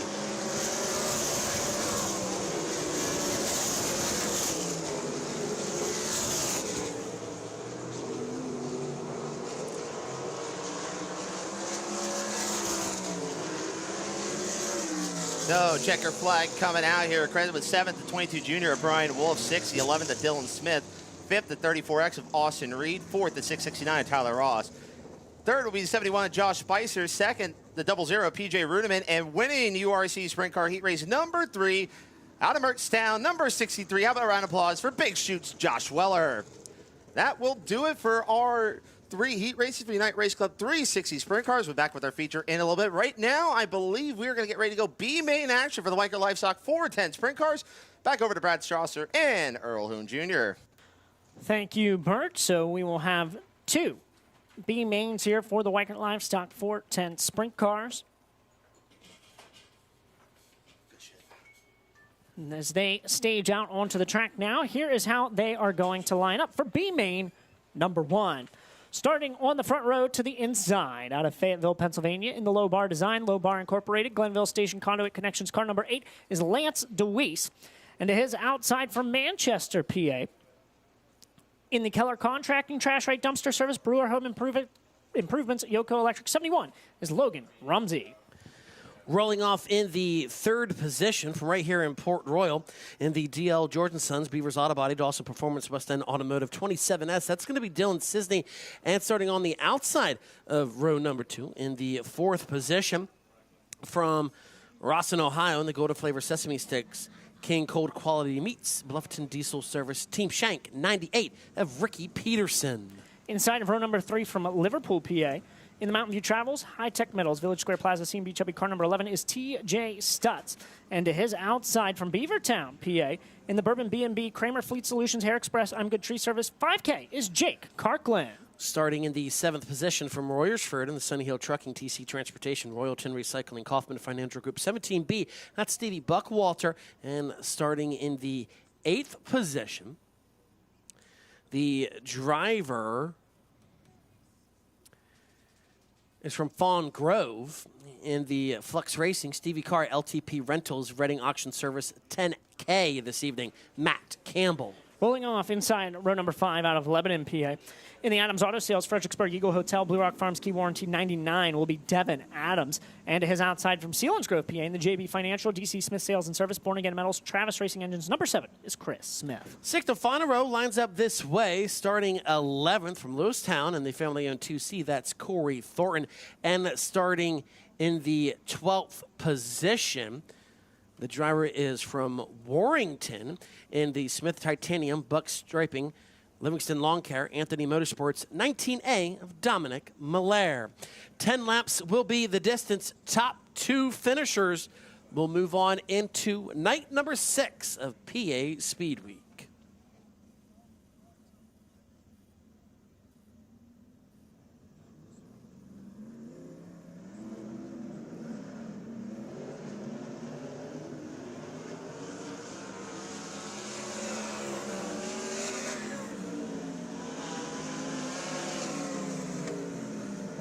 So the winner of this race will start in the 21st starting spot. Whoever finishes second will start 23rd. And then for the second B main, we'll go 22nd and 24th.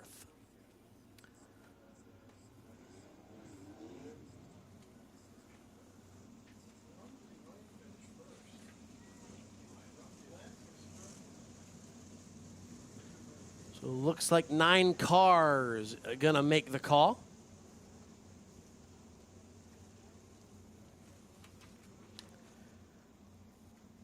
Dominic Malaire not out there.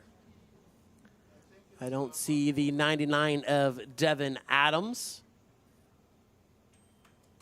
And Stevie Buckwalter not making the call for B main number 1. So the John Schaefer Dodge Pace Truck going to duck into the infield. Who are going to be the next 2 drivers to lock into tonight's 30-lap main event? Lance DeWeese and Logan Rumsey make up your front row, as it's a slow place to the Packers concession. Chalk line in turn 4. The field gets there. Green flag is out, and B main number 1 is underway. Side-by-side action down the front straightaway. It's Lance DeWeese with the advantage in turn number 1. Rumsey tries to run it down the hill, keeps the 8 of DeWeese right in his sights, but it's DeWeese with the advantage through 3 and 4. So we come down to complete lap number 1. Lance DeWeese is going to be your leader. Logan Rumsey running in that second and final transfer right now. Ricky Peterson in the Golden Flavor Sesame Sticks 98 running in P3, as Dylan Sisney was all over him that time by in turns 1 and 2. Sisney holding on to that 4th spot as it stands. Peterson in 3rd. Parkland in the 5K. He's in that 5th spot. Trying to track him down is behind them. TJ Stutz and Matt Campbell battle for the 6th spot. Stutz in a little hot through 1 and 2. He's going to lose some ground on the 10. We're still into the 16-second bracket right now. Lance DeWeese, quickest time was a 16.610. Now, Rich Eichelberger owned car number 8. His week has not really gone as planned. It has been up and down to where they took last night off at Grandview to try to regroup coming into night 6.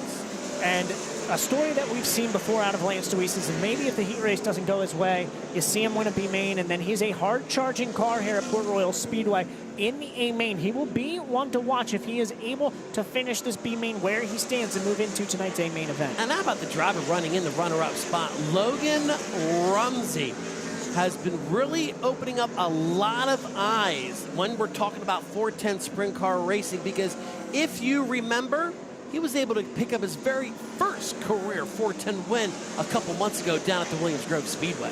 Right now in that transfer spot. Laps starting to tick away. We will have 3 laps to go this time by. DeWeese last time by had a 1.5 second lead. We will look at the difference as Rumsey gets to the line and DeWeese starting to extend it now. He has it out to a 1.8 second difference. Just had a stat handed to me here by Brian Householder. How good has the 71 been as an up-and-coming driver here in PA Speed Week? He's already led 32 laps so far, halfway through PA Speed Week, as we've got a car out of power in turns 3 and 4. It's the 5K of Jake Carklin. So the caution flag is going to wave with 2 laps to go here in B main number 1 for the Weikert Livestock 410 sprint cars. Jake Carklin out of power on the bottom side in turn 4. Remember, Jake Carklin was able to score his very first 410 win right here at the Port Royal Speedway back on April the 4th. Fantastic win, and unfortunately, looks like his night is done. So the lineup is good. We anticipate the caution lights to go out here around the Port Royal Speedway. We go green at the cone here on the front stretch. Drivers cannot pass before the cone, cannot go below the cone, and most certainly cannot hit the cone, or they will be penalized at whatever flag comes out next, regardless if it is a caution flag or the checkered flag. So DeWeese will bring the field back down to green. Logan Rumsey still looking good in the 71, running in that second position. See if Ricky Peterson has anything in the 98 on this restart as the field jumbles up there in turn 4. The green flag is out. Good start by DeWeese as here comes Peterson. He looks to the outside, leaves that bottom lane open for Sisney once again. Yeah, Sisney peeking underneath momentarily for that third spot. He's going to look to go back down low here in turns 3 and 4. Peterson up high as they're side by side off of turn number 4. White flag is out. Final time around for the first B main of the evening. So that's a great battle, not for a transfer spot between Ricky Peterson and Dylan Sisney. As DeWeese is off the pace in turns number 3 and 4. Ramsey looks to the outside. Checker flag is out. He'll win it. Can Lance DeWeese get back to second? Yes, he does.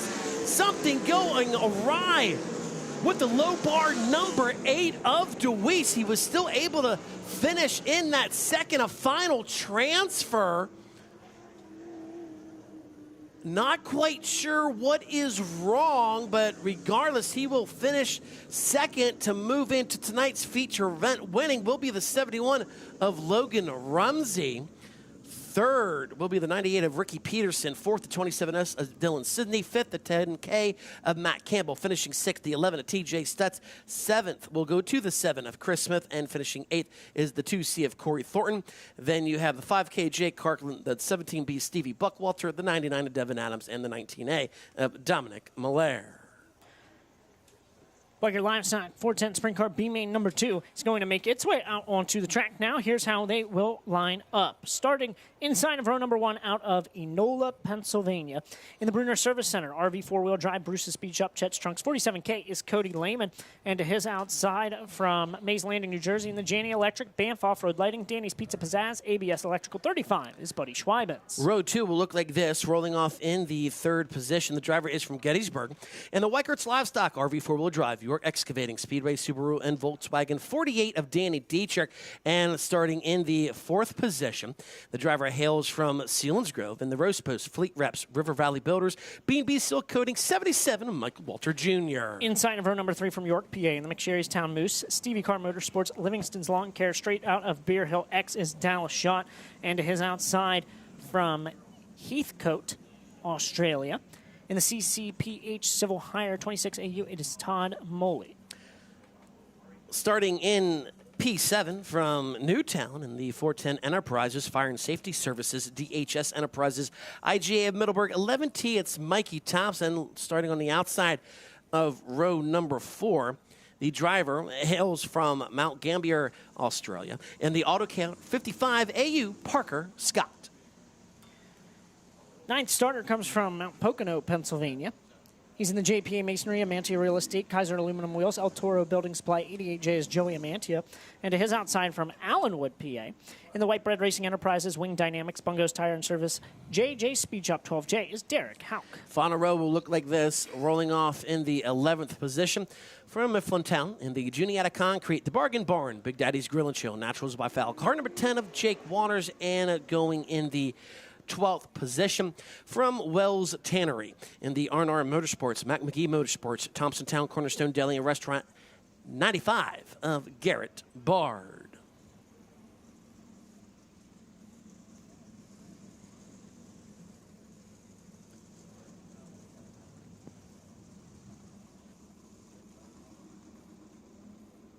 Talk about the storylines, Brad, all week long. And just shows you how competitive, again, PA Speedweek is. A lot of big names here in the central PA area and on the East Coast having their work cut out for them, as they got to come from B mains. So obviously, we're going to have to see how this shakes out. Absolutely. And just looking at this B main, we've got drivers from all over the world. I mean, obviously, Right. you've got our drivers here, heavy hitters from Pennsylvania, but you've got a number of drivers here from Australia that come and, you know, take in dirt track racing, Pennsylvania in America for that case in point. So, you know, a very diverse field of drivers out here, top tier competition. Of course, the storyline is going to be with that Weigert Livestock 48 of Danny Dietrich, who, you know, has been open about the struggles they've had, thought maybe they were figuring it out, but right now in a B main spot. So final qualifying race of the evening. Who are going to be the final two drivers to try to lock it into tonight's 30-lap A main event for the Weichert's Livestock 410 Sprint Cars? Another 10 laps around the Speed Palace. See what happens as the final B main of the evening gets underway. 3 wide already off the start. Looking at 77 on Michael Walter as he will lead the thundering herd in the turns number 1 and 2. Yeah, to the outside he goes. He'll have the race advantage, but the caution lights come on. So officials not happy with that start as they are communicating with Michael Walter in the 77. The field has to be nose to tail, wing to wing when they come to the Packers concession chalk line in turn number 4. We'll take a look at the replay. Look at outside row number 2. Keep your eye on that white 77 on Michael Walter. Gets on the throttle right there. And yeah, officials not very happy with that start. Like I said, they were 3 wide right off the bat. So Michael Walter given a warning over the one-way radio system. But it just goes to show you, you got to try to pick up every spot you can. It is go time. If you want to make some money here tonight, you got to try some things. So see what happens as we will come back to the complete restart.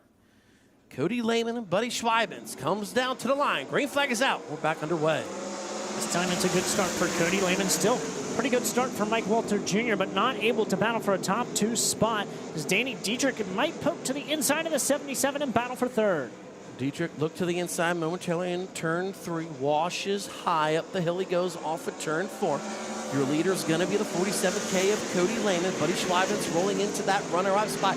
Here comes Dietrich looking down low of Walter once again, side by side down the backstretch. Yeah, it was a great entry into the corner for Danny Dietrich in turns 1 and 2, but washing up the hill continually there in 3 and 4. So he'll lose some ground on Walter. See if he can get something to the inside once again. No, he's going to go to the outside, go up into the rough stuff and lose some ground.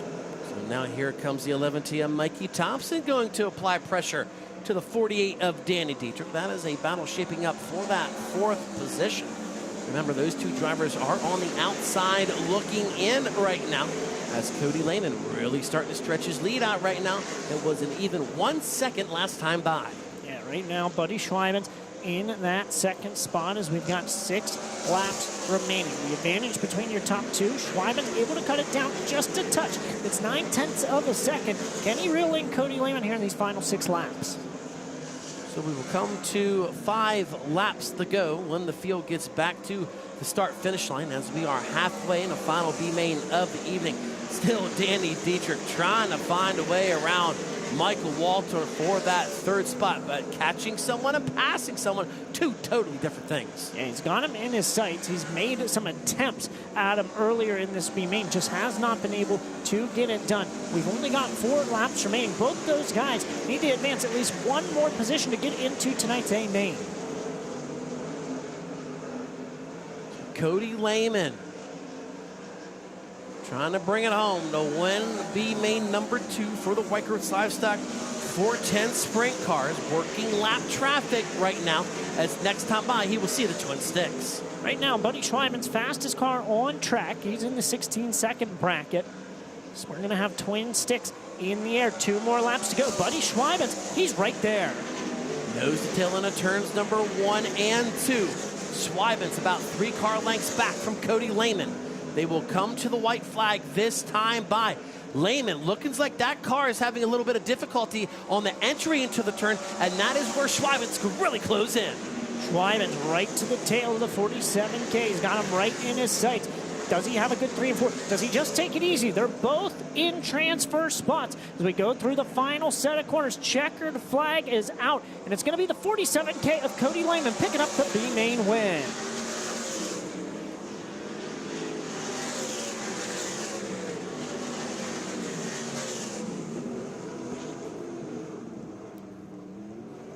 Checkered flag is out there on the B main. It's the 47K of Cody Lehman and the 35 of Buddy Schweiman's moving into tonight's A main event. Finishing in third was the 77 of Michael Walter. Fourth, the 48 of Danny Dietrich. Fifth, the 11T of Mike Thompson. Sixth, the X of Dallas Schott. Seventh, the AU55 of Parker Scott. Eighth, the 88J of Joey Amantia, credited with 9th to 10 of Jake Waters. The rest of your field, the AU26, the 12J, and the 95, not able to make the start. So that is going to complete all qualifying here at the Port Royal Speedway for night number 6 of PA Speedweek, brought to you by our great friends at Fleet Reps. We're going to take a short commercial break here on FloRacing, but when we return, we will have tonight's starting lineup for the 30-lap A main event for the White Coast Livestock 410 Sprint Cars.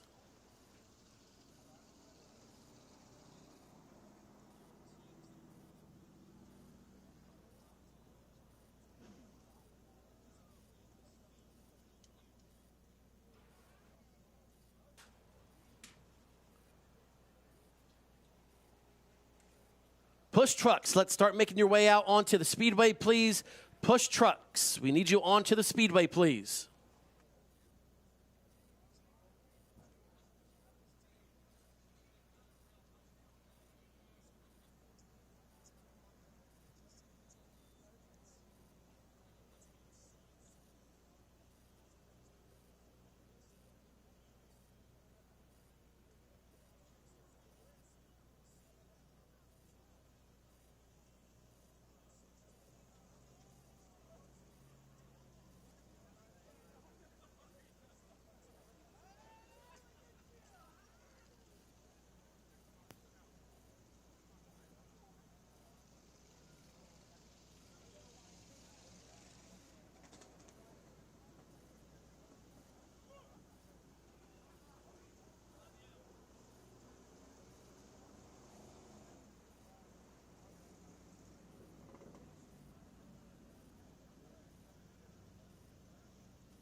Fleet Reps. Fleet Reps is a premier manufacturer's representative firm based in Yeagertown, PA, specializing in vehicle equipment solutions for public safety, municipal, and commercial fleets. Representing industry leaders such as Wheelan Engineering, Havis, and ProGuard, Fleet Reps provides expert sales support and product guidance throughout the Mid-Atlantic region. With a strong focus on emergency vehicle outfitting, including warning lights, consoles, partitions, and in-vehicle technology, the company serves as a trusted link between top-tier manufacturers and the end users who rely on their products every day. Known for its knowledgeable staff, responsive service, and deep industry connection, Fleet Reps is a go-to partner for agencies and upfitters seeking reliable, high-performance, and fleet equipment solutions.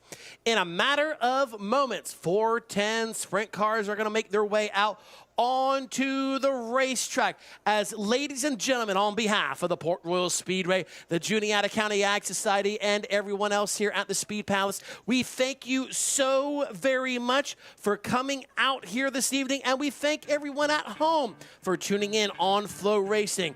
To our viewers watching on FloRacing 24/7, thanks for tuning in. For even more racing action, stream FloRacing anytime in the Flo Sports app. Ladies and gentlemen, here is your starting lineup for tonight's 30-lap A main event. 24th starter comes from Mays Landing, New Jersey. He's in the Janney Electric, Banff Off-Road Lighting, Danny's Pizza Pizzazz, ABS Electrical 35. It'll be Buddy Schweibens. And to his inside from Fayetteville, Pennsylvania, in the Low Bar Design, Low Bar Incorporated, Glenville Station Conduit Connections. Car number 8 is Lance DeWeese.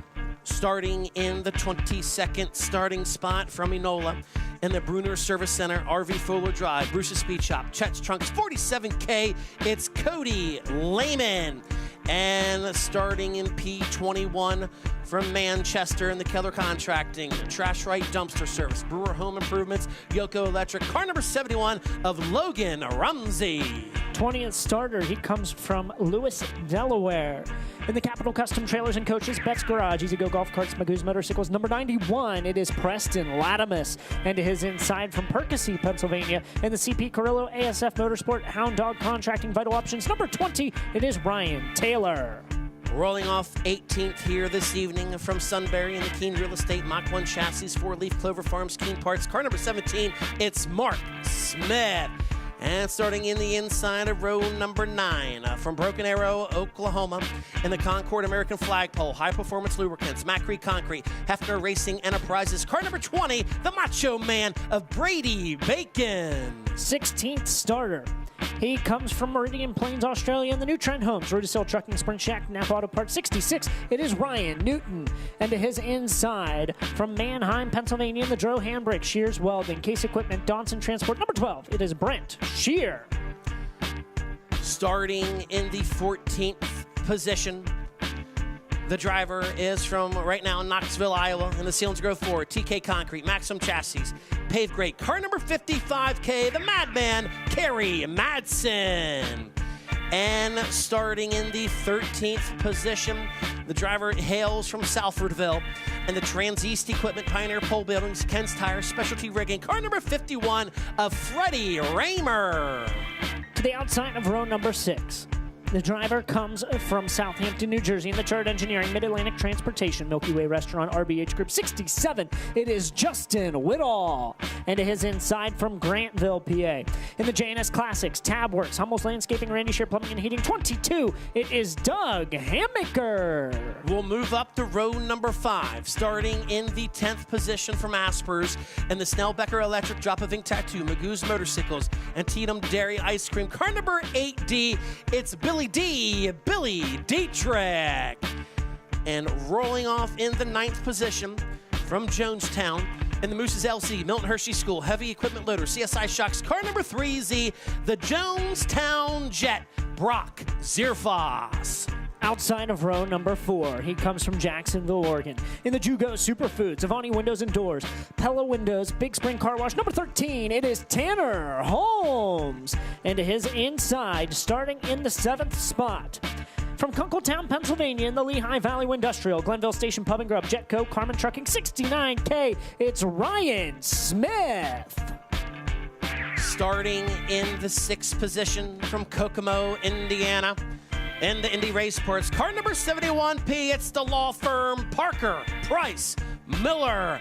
And starting inside him, going in that 5th position, the driver hails from Harrisonville, and the Santa Brothers, Matt McGee Motorsports, John Ott Racing, Coleman Farms, car number 55, the pilot, Logan Wagner. Outside of the 2nd row, the driver comes from York, Pennsylvania, in the Traco Manufacturing, Mountain Ridge Metals, Glenville Station Pub and Grub, G&L Capital, Hohenschelt Welding, car number 23, Your points leader in Pennsylvania Speedweek, it is Chase Dietz. And to his inside from Hanover, Pennsylvania. In the Leland's Collectibles, Blazers Body Shop, Willwood Brakes, DMI 27, it's Troy Wagaman Jr. And here is how your front row is going to look for tonight's 30-lap A main event. To the outside we go. He's from Dillsburg. In the J&S Classics, M&M Painting and Construction, DMS Trash, York Excavating, car number 39M, it's the Concrete Kid, Anthony Macri. And starting on the pole for night number 6 of PA Speedweek, brought to you by Fleet Reps. The driver hails from Alice Springs, Northern Territory, Australia. In the Tarleton & Sons, American Rock and Rent, Durst, Schaefer's Performance Engines, car number 21 of James McFadden.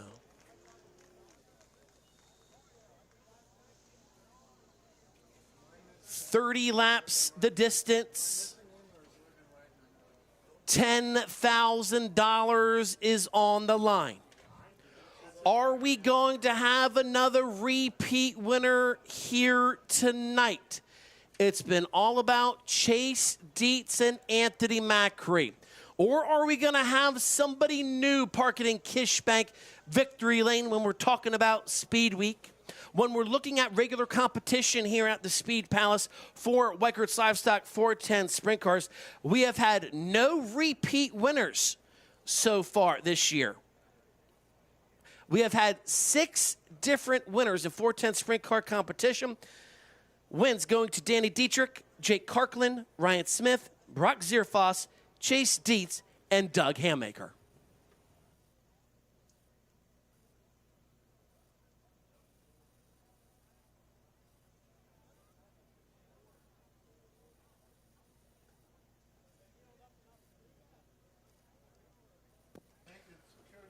So drivers alone with their thoughts on this hot and humid evening here in Juniata County, Pennsylvania. Don't forget, folks, Speed Week heads down to the PA-Maryland border at Hagerstown Speedway. And then one of the crown jewels of Speed Week, Friday night, will be the...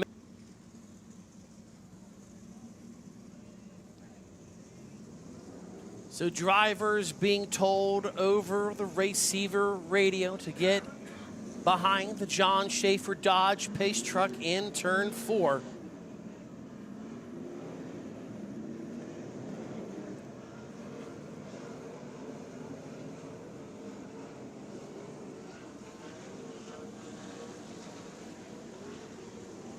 Anthony Macri was able to kick off PA Speed Week with a win down at Williams Grove this past Friday. Then Chase Dietz able to get the dub at the Kevin Gobrecht Memorial down at the Lincoln Speedway. Dietz did it again Sunday at Baps, picking up the $12,000 victory. Chase Dietz' 3rd win in a row this week when he was able to take home over $50,000 at the Lincoln Speedway for the Steve Smith Tribute Race. And then Anthony Macri able to score his very first 410 victory at the Grandview Speedway, picking up his 2nd victory this week. Are we going to have a new face appear down in Kishbank Victory Lane?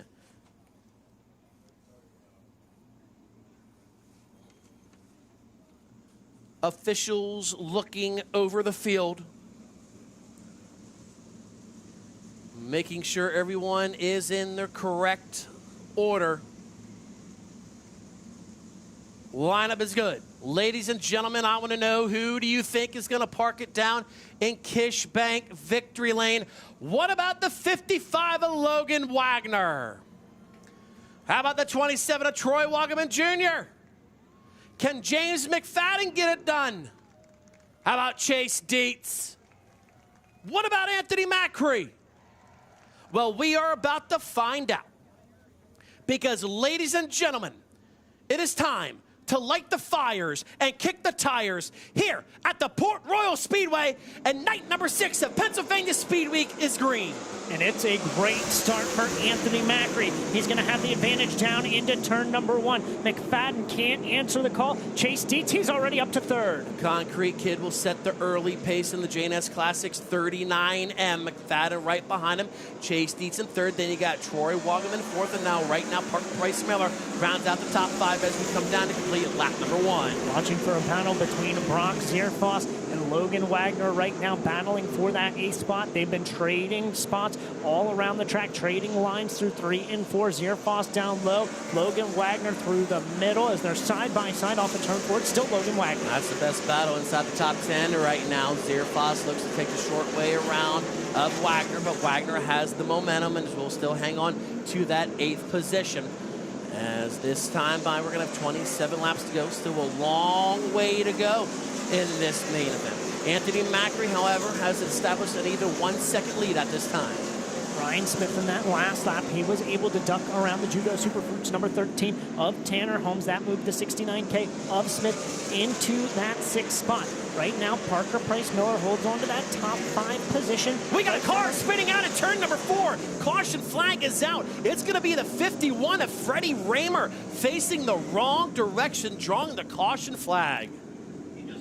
Raymer was running in the 15th spot when he lost the handle in turns 3 and 4, seemingly on his own. The only car sitting down there at a stop in turn number 4, the cause of the caution flag just 4 laps in. Great heads up driving by the rest of the field for not getting into Raymer as he was at a standstill there in turn 4. On a very fast racetrack. We're still into the mid 16-second bracket here in this main event. So still a long way to go. 26 laps to go when we get back to green. Anthony Macri is your leader. Believe it or not, he's still searching for his first Port Royal victory of the 2026 season. Getting back in the car this past Friday to kick off Speed Week after an injury that took him out of the cockpit for roughly 2.5 months. And naturally, there were questions of how will Macri respond to getting back behind the wheel. This isn't his first back injury. At this point in his young career, got right back in the saddle. Of course, back to victory lane at Williams Grove. Port Royal Speedway has been known as his playground. He's been very dominant here in 410 sprint car competition. Right now, leading early, but he hadn't really stretched it too big of a lead. 1.2 seconds over James McFadden at the time of the caution. So Freddie Raymer is going to call it a race. Caution lights are out. We're going to come back to green. James McFadden's going to restart in second right now. He sits roughly 4th in the point standings. Got a runner-up finish on Sunday at the Baps Motor Speedway. Can he get one more and get his first career PA Speed Week win? Still got a long way to go. The pace quickens here at the cone. Green flag is out. We get back underway. Macri, still your leader. Trouble hard hit to the outside wall. Brady Bacon upside down. The red flag is out. Brady Bacon slamming the outside wall in turn number 1. You could see safety crews already on the scene.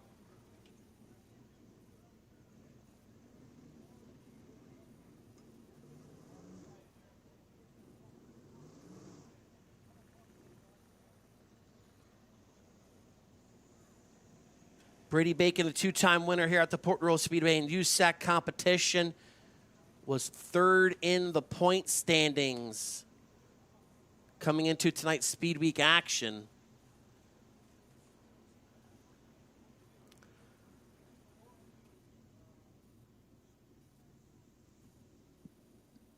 As we will take our time here, let the safety crew do what they need to do in turn 1.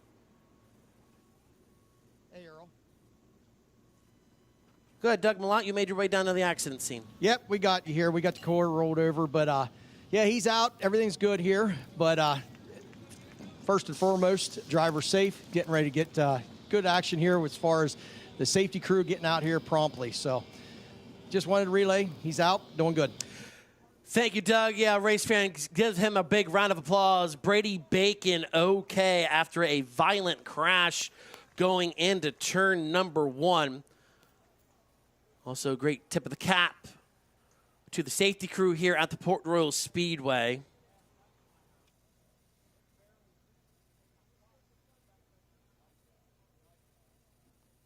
Bacon was running in that 14th spot at the time of the restart.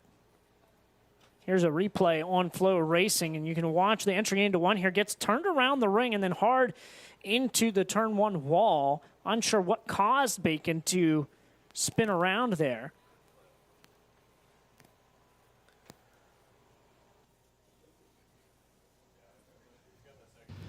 Hey, Earl, we got in here with the emergency crew, got Brady Bacon here. We're going to have a little word from him to what he saw out there and what happened. Steering gear broke, so that's kind of probably why I got messed up in front of Freddie there. But with the track kind of rough and fast like that, it was hard to tell, and I couldn't feel anything under yellow. And then once we got up to speed down the front stretch, I knew I was in trouble, and I was trying to get out of the way, and then it just turned right. All right. Well, hey, we're glad you're okay, though. You feeling all right? Everything's good? Yeah. All right. Okay, back up to you, Brad and Earl. Thank you, Doug Malott. And a rough situation, but good news is that Brady Bacon is okay. We talk about all the safety components that the drivers wear when they strap into these 410 cockpits. Obviously, all of them working to perfection to where Brady was able to get out from that Concord American flagpole car number 20 under his own power. Yeah, I mean, coming down the front straightaway at Port Royal Speedway, these cars get up to high rates of speed. You know, we talk about it during qualifying. 120 plus miles an hour is the average speed, and really for that to break and just to send him shooting up into the turn 1 wall, that's heavy contact. So, obviously very thankful for the safety equipment that they put in these machines that he's able to walk away from that under his own power. So the yellow lights come back on.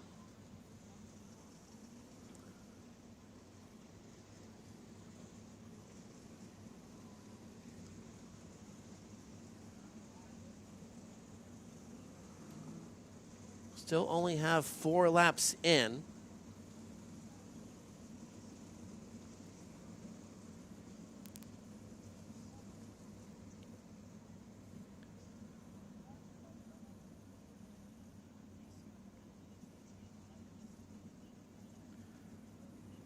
This is how your top 10 is going to look when we get back underway. Anthony Macri will bring the field back to green. James McFadden going to restart second. Restarting third, you have Chase Dietz, Troy Wagaman Jr. going to restart fourth. Restarting fifth, you'll have Parker Price Miller. Then you have Ryan Smith in that 6th position.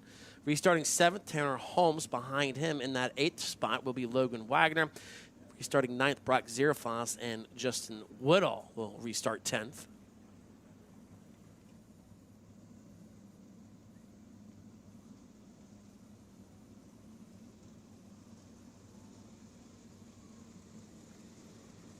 So the track is clear. The driver is going to get in single file formation behind the John Schaefer Dodge Pace truck.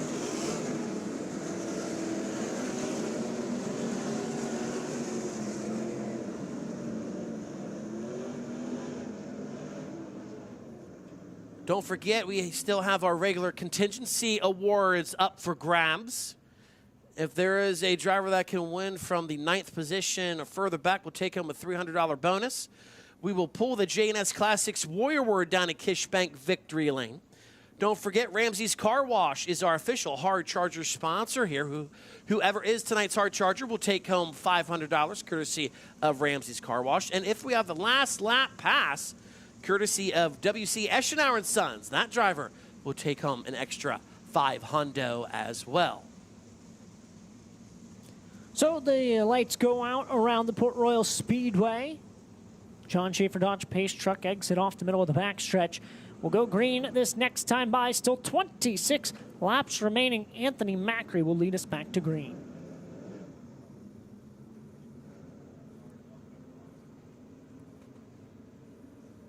So Macri will point it down the hill in turn 4, gets back on the throttle. We get back going. Macri rolls right through the middle. McFadden look to the inside.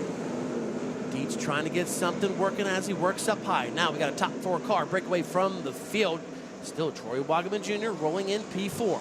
Chase Dietz got a really good run there on James McFadden through turns 3 and 4. He's working a lane or two higher. McFadden with a really good entry in 1 and 2 to put some gap between them. Troy Wagaman Jr. in that 4th spot, just keeping Chase Dietz in his sights. See if we can work on a couple green flag laps here, as there goes the 3Z of Brock Ziervos. Put a short slider on the 55 of Logan Wagner. Wagner tries to come back to the inside and turn 1 right there. Nothing there. So now Ziervos moves up into the 8th position. Ziervos keeping an eye on the 13 of Tanner Holmes up in that 7th spot. It's going to get a good run here through 3 and 4. Peeks inside of him momentarily through the middle of the corner. Holmes holding on to it for now. Pushing still about halfway up in the turns number 1 and 2, halfway up in 3 and 4. As if we work a long green flag run. Obviously, Macri knows the car is good in clean air, but when he approaches the tail end of the field, then how is that car going to feel when he gets into that dirty air? And they're working still middle top side of the corners, not all the way to the wall like we're used to seeing the 39 MB here at Port Royal Speedway. His advantage right now over James McFadden, 1.4 seconds, as we're still down in the 16-second bracket. So we're going to have 10 laps in the book when the field comes back to the line, 20 to go. Macri still has a comfortable 1.4 second lead. Can McFadden start to close in on the concrete kid?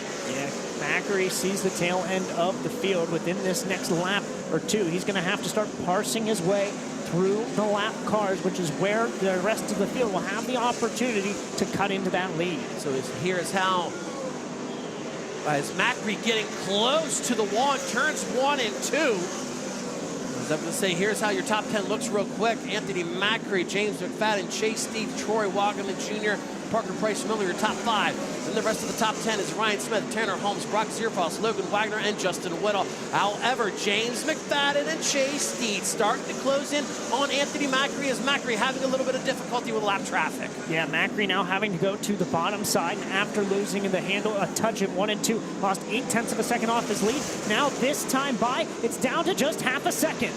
Oh, close racing there where McFadden got a little sideways. Here comes Chase Dietz. Wow, but he had a break. He did not want to run into the back of Lance Deweese as Deweese goes into the infield. We stay green. Here comes Dietz. Looks to the inside off of turn number 4. Side by side for the runner-up spot. They're practically level at the line. It's still James McFadden by just a touch of a nose. Chase Dietz, though, he takes it away through turns 1 and 2. He's got to run down Anthony Macri, who's opened up a 1.4 second advantage. This is exactly what Anthony Macri wants to see if he had a rear view mirror in that one. But now officially Chase Dietz up into the runner-up spot. Can he run down Anthony Macri? These are the winningest drivers so far this week, as we got a car spinning out right in front of your leaders in the middle of turns number 3 and 4. The caution flag waves.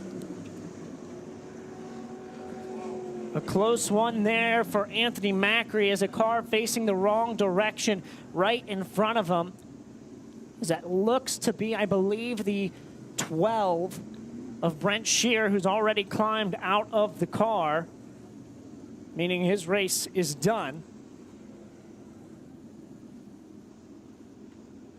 Not sure if something broke on the front end of that machine. That's where Shear immediately went out to look when he climbed out of the car.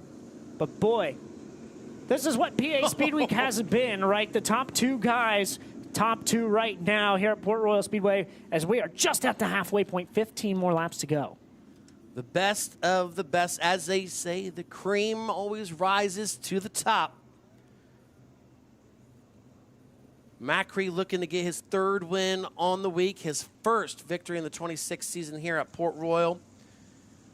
Dietz also looking to get his 4th win on the week as well, his 2nd victory at the Port 2026. But things got very interesting in lap traffic. So with this caution flag, that's going to put the leaders back into clean air, as we have officially reached the halfway point. Yeah, and I said about the top 2 being the top 2 in PA Speedweek points. you got James McFadden, who's third in PA Speedweek points as well, just sitting right there in third. And he's not one to forget about. These top 2 cars have been so good halfway through this week. But James McFadden has also been very, very solid and consistent, sitting in that 3rd spot right now. And just as you've watched this race go on, you saw Macri kind of lose some grip, lose some handle in 1 and 2, out on his own before he even started parsing through lap traffic. Chase Dietz got close with some of the lap cars. He missed a mark here and there. So really, this still could be anybody's race, even with the top 2 being the quality that they are. I'd like to thank the Eschenauer family for watching, looks like at the Beach House in Delaware, live on FloRacing. Obviously, if we have a last lap pass award, courtesy of WC Eschenauer and Sons, that driver's going to take home $500. So Shearer looks like he is missing the right front on the number 12. So his race is done. Shearer was running in that 17th position.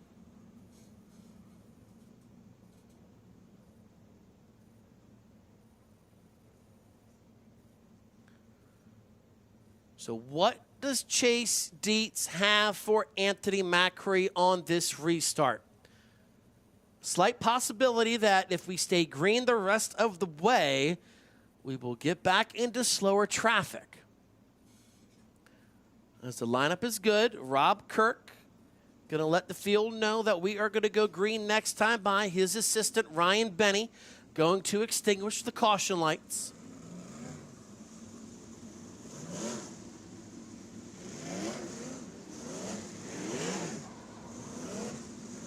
While we are at the halfway point, we'll get a little survey.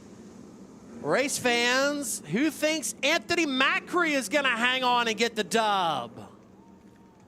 Who's pulling for Chase Dietz? Let's see what happens. Hold on, we're not done yet.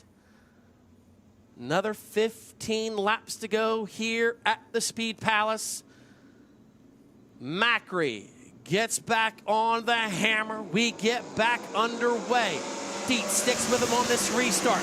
They'll both work the middle. Here comes McFadden trying to go underneath Chase Dietz for the runner-up spot. Macri got a really good run off of 2. So we have 4 cars battling for a top 5 spot behind them. Anthony Macri still your leader as we've got 14 laps to go. Macri really starting to stretch it out now here on this restart. Already put 10 car lengths in between him and Chase Dietz. James McFadden still running in 3rd. Troy Wogman Jr. still looking good in the 27.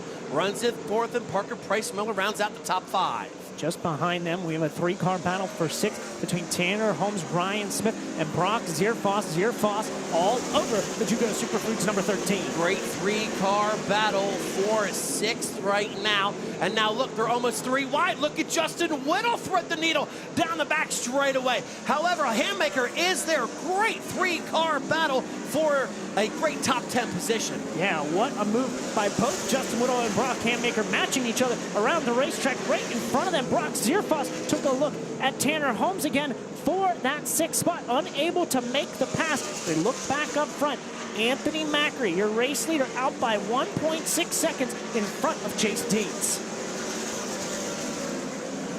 We're going to have 10 laps to go, this time by Macri can already start to see the tail end of the field in this one.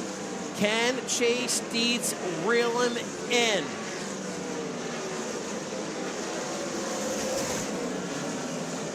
Right now, as we get down into single-digit laps remaining, Anthony Macri just turned a lap time, still in the 16-second bracket. His advantage has grown to 2 seconds, but like you said, Earl, he sees the tail end of the field, which will become a factor into these final few laps. Brock Handmaker, who we were talking about, who's having a great run, looks to have some damage to the front end of his machine as he's slowing and he's ducked to the inside.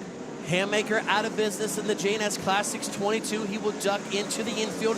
We will stay green. Now, Macri officially into slower cars as we're going to have 7 laps to go. Is this the chance that Chase Dietz needs to close in on Macri? He just closed a half second in on Anthony Macri, just 1.5 seconds between them, but it's just going to be 1 car at a time for Anthony Macri. He doesn't have lap cars battling in front of him. So it'll all be on how he can parse this field as Chase Dietz is really closing the gap. Dietz really starting to reel in Macri for the lead. We'll have 5 laps to go when the field gets back to the flag stand. About 12 car lengths separate Anthony Macri from Chase Dietz. Chase Dietz is on the hammer. He's cut it down to 8 car lengths.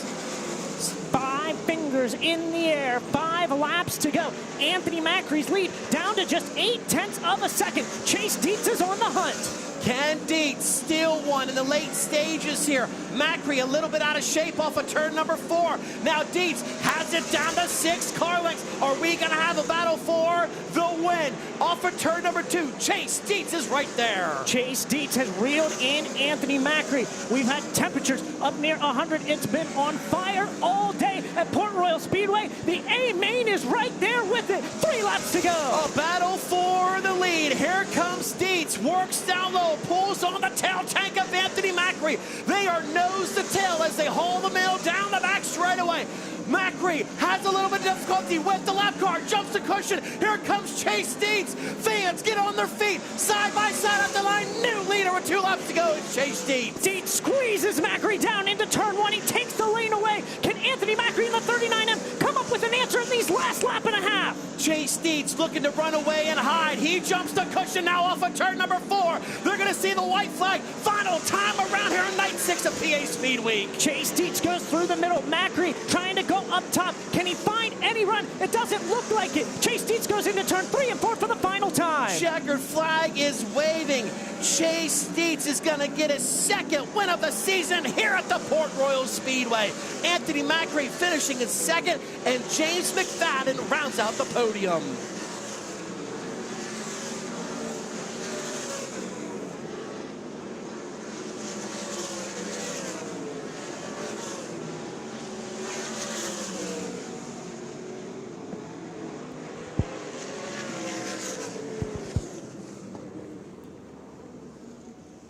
Well, how about that one, folks? Chase Dietz erases the gap, and he is able to pick up his 4th win here in Pennsylvania Speed Week as he comes down the front straightaway. Let him hear it for putting on a show for you tonight.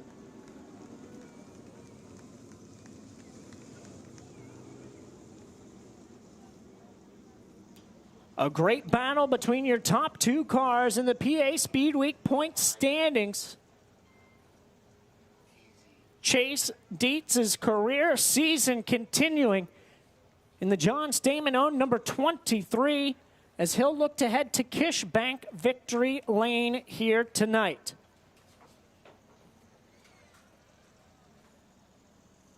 For any of you fans heading out to your cars, we do have multiple ways out of the Port Royal Speedway. We do have our back lower gate open, so you can head down through the camping area down onto Route 333 if you do not want to exit into the town itself. So you can exit down through the back gate or down through town. There's more than one way out of the Port Royal Speedway here tonight.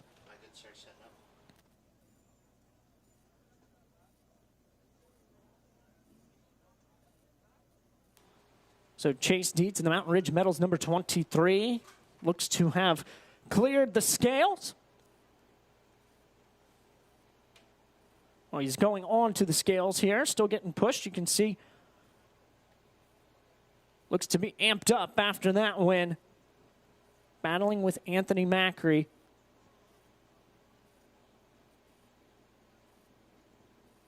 What has been a hot one all day here in Port Royal. The moon just peaks up over the Tuscarora Mountain outside of turns 1 and 2.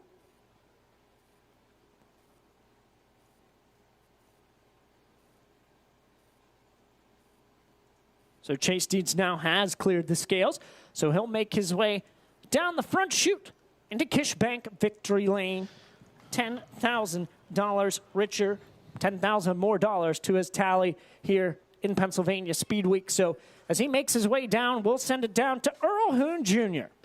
Thank you, Brad Strasser. The winningest sprint car driver in America, Chase Dietz, getting win number 15 of the season. His 2nd Port Royal victory of 2026 is what is going to be a very tight points battle come the end of PA Speed Week.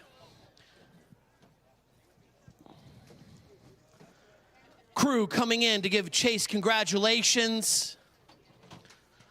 Stamen family as well. Crew Chief Tommy Carl, all smiles down here in Kishbank Victory Lane. We're gonna let Chase get a swig of water.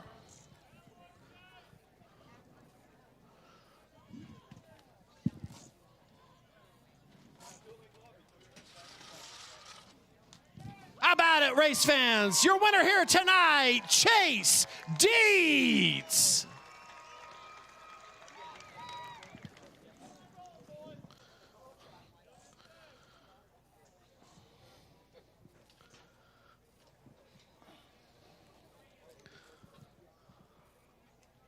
Come on over here, Chase. We're going to give you your Weckers Livestock 410 Sprint Car leather plaque. We're going to give you our Hoosier Racing Tire towel to wipe your face with.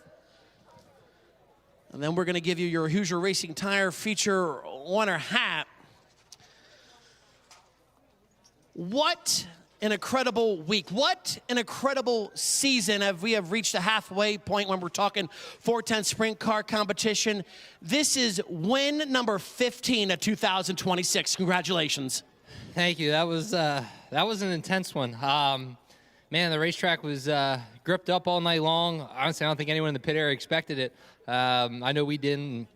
Had some ruts and stuff there. You had to kind of work through, and I don't know. I felt like it was changing my line every single corner, and we got through traffic there. I got James right before that caution to come out there at the end, and at that point, wasn't sure where to be. Anthony kind of protected and went across there into one, and at that point, it was kind of just waiting on traffic. So got the traffic, and that really diced things up. It was slick on entry, both corners, and the top wasn't. You're kind of just running through the ruts there to kind of help yourself. And, I kind of started to work the bottom middle there, when I was racing with James. So I kind of knew where I could get to at least on exit. And, the lap car kind of got diced up in front of Anthony there and backed him up and gave me a chance to get across. And just intense, very intense. And to be able to duke it out with Anthony, that's the best part. That team there has been why we've gotten to this point, just being able to challenge and try to get to their level, and I'm glad we're able to duke it out for basically this whole week so far. So all around, awesome team here. Tommy, Jeff, Isaac, these guys bust their butts, man, and this week has been absolutely brutal. We've been racing every night straight through, and today you had the heat and humidity. It makes it even worse. So hats off to those guys. They give me this chance to get out here and do my job the way I need to and just focus on it. And then obviously John and Kelly giving us the opportunity. It's been an unbelievable season. I mean, how much momentum when you have John and Kelly Stamen in your corner? I mean, you've been in sprint car racing for about 10 years or more, especially in your own equipment. Now you're in a ride that has great momentum, great speed, tons of wind in it. I mean, just how much relaxation does that give that you have the support you need to get all these wins? I don't know about the relaxation part, but it at least allows me to focus a heck of a lot more on just my job as a driver. And, it's incredible how some of those little differences, can really change things for you. And all around, it takes a great team. I told John and Kelly at the beginning of this, look, we need great communication with everyone, and that is why we're capable of doing what we're doing right now. So we're just keep riding this thing out, and I think we're definitely rolling pretty good right now. Hey, congrats on getting feature win number 15 of the year and another one here during this week. Thank you, and big thank you to our sponsors, Mountain Ridge Metals, Stricken Manufacturing, Glenville Station, GL Capital, Pat & Sons, David Hohenschelt, Triple X Chassis, HP Engines. This was a new one we had in here, and this thing was rolling really nice tonight. So big thank you to them guys, and Penske Shocks. Just great combination we have. We're going to let Steve O'Neill, lead promoter here at the Port Royal Speedway, present you that winner's check that Nate Cagle was able to do this week, brought to you by Fleet Reps. Ladies and gentlemen, how about it? Give him another big round of applause. Your feature winner here tonight, Chase Dietz. We're going to let Chase pick the winning 50-50 ticket. The jackpot is $2,432. If you have the winning 50-50 ticket, you can go claim your prize at the Speedway office. And Chase pulls out a white ticket. Winning number 117497. Once again, tonight's winning 50-50 ticket is a white ticket. Winning number 117497. We're going to bring our representative from Fleet Reps in. How about a big round of applause for Kevin Walker and company from Fleet Reps for presenting this evening's program. All right, we're going to get you guys in there. We're going to go head down to talk to the rest of the podium. But first, we're going to let Sandy Klein pull this evening's JNS Classics Award. It's a little sticky down here. Poker Chip 23. It's going to be Poker Chip 23 for this evening's JNS Classics Warrior Award. As we will head down to speak with second and third place, Brad Strasser. Thank you, Earl.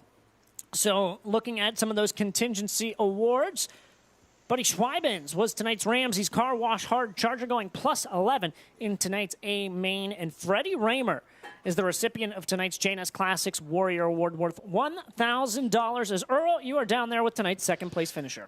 Catching up with Anthony Macri, who finishes in the runner-up spot tonight. Buddy, what did you really need out there, especially when you got into dirty air? I think it's the obvious there. I don't know if that's really a question. I mean, obviously the lap car got in my way there, and I believe after that mathematically ruined our shot at getting the Speedweek title. So, I mean, it is what it is. I'm trying my hardest not to have an attitude right now. So, I don't know. It's just, you know, at the bottom line, it's just hats off to my guys. I mean, it's really hot and humid out here, and they worked hard all night long, and you know, just thanks to the fans that did come out and watch. I mean, I know it's not pleasant, and it's probably even worse sitting in an aluminum grandstand. So thanks to all the fans, and we'll just keep plugging away the rest of the week. Hey, buddy, still got a long week ahead. Still got a long way to go for the rest of the season. We're officially at the halfway point. Still a lot of time to get more W's for this 39M. Yep, we'll try. Ladies and gentlemen, your runner-up finisher, Anthony Macri. As we will head down to speak with James McFadden, rounding out the podium here on night number 6 of PA Speed Week, buddy. Man, you guys are fast all the time, and still got to be happy with a third place finish. Yeah, it's a hard place to come to, you know, for the first time in this car and first time for these guys here. So, yeah, all in all, decent. I was just wanting them to throw the checker pretty quick. It was pretty treacherous out there. So, obviously, these two guys in front of us are, you know, the benchmark here. So, to be around them is good. We got, you know, a few things to work on, but that's racing, that's doing circles, and yeah, it's always good to come here and sweat my butt off. No doubt about it. It is hot and humid here. Hey, still got some races coming up to still get that first W for PA Speed Week. Yeah, I hope so. I'm getting thirsty. Haven't done a shoe in a while, so thanks all the crowd for hanging out today with how hot it was, and hopefully the weather gods will cool us down a little bit for the week, and we can put on a good show for everyone. Ladies and gentlemen, a round of applause for James McFadden rounding out the podium here tonight, as we'll send it back up top to Brad Strasser for the complete rundown. Thank you, Earl. So Chase Dietz, Anthony Macri, and James McFadden were your top 3 here for night number 6 of Pennsylvania Speed Week. Troy Wagaman Jr. and Parker Price Miller rounded out your top 5. Tanner Holmes, Brock Zierfoss, Justin Whittall, Logan Wagner, and Ryan Smith went through 10th. The rest of your field, the 55K of Kerry Madsen, the 71 of Logan Rumsey, the 35 of Buddy Schweibens, the 17 of Mark Smith, and the 15th was the 66 of Ryan Newton. 16th was the 20 of Ryan Taylor, 17th the 22 of Doug Hammaker, 18th was the 8 of Billy Dietrich, 19th the 12 of Brent Shear, 20th the 91 of Preston Latimus, 21st the 8 of Lance DeWeese, 22nd the 20 of Brady Bacon, 23rd in tonight's JNS Classics Warrior Award winner number 51 of Freddie Raymer, and 24th was the 47K of Cody Lehman. So that wraps up the Wagger Livestock 410 Sprint Car portion of tonight's PA Speed Week event. Coming out next will be the United Racing Club 360 sprint cars, and we'll bring back in Bert Wojcik for tonight's A main call. And you get to do that again on Saturday? That's right. Wow. I don't know how we live up to that, Brad. That was awesome. We go to bed, we get up and try it again tomorrow, and, we'll be excited to see what Saturday has in store. A whole new day. You never know what you're going to get. Yep, never know. And then I'm sure we're going to have something to live up to up at the Selinsgrove Speedway then on Sunday from what you guys have with the Greg Hodnick Classic. A new deck of cards every night. Absolutely. You got to love it. Yes, and, of course, we will be crowning the PA Speedweek champion up at the Selinsgrove Speedway on Sunday with the Oppmann, Bogar, Hetzelman, Klatt Memorial Race, $12,000 to win, and we find out who is going to be the Pennsylvania Speed Week champion up Route 35 in Snyder County. Heard some announcers up there. He's not that good, I heard. He's that announcer at Selinsgrove. He's not that good, I heard.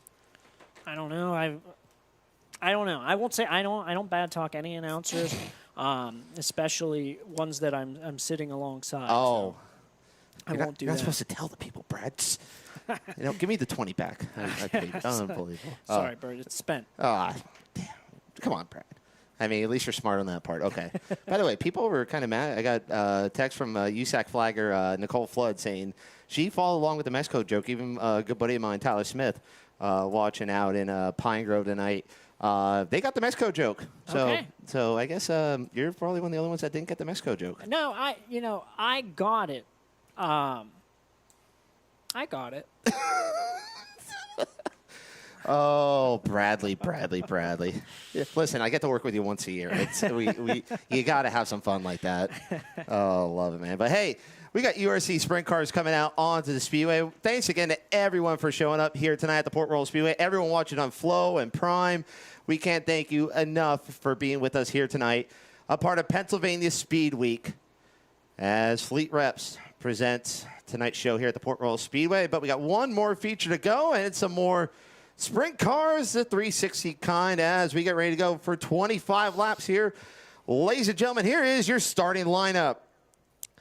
Starting 22nd out of Gardner's, Pennsylvania, the Hampton Automotive Factory Emlet Power Coating. Number 27, that is Jake Galloway.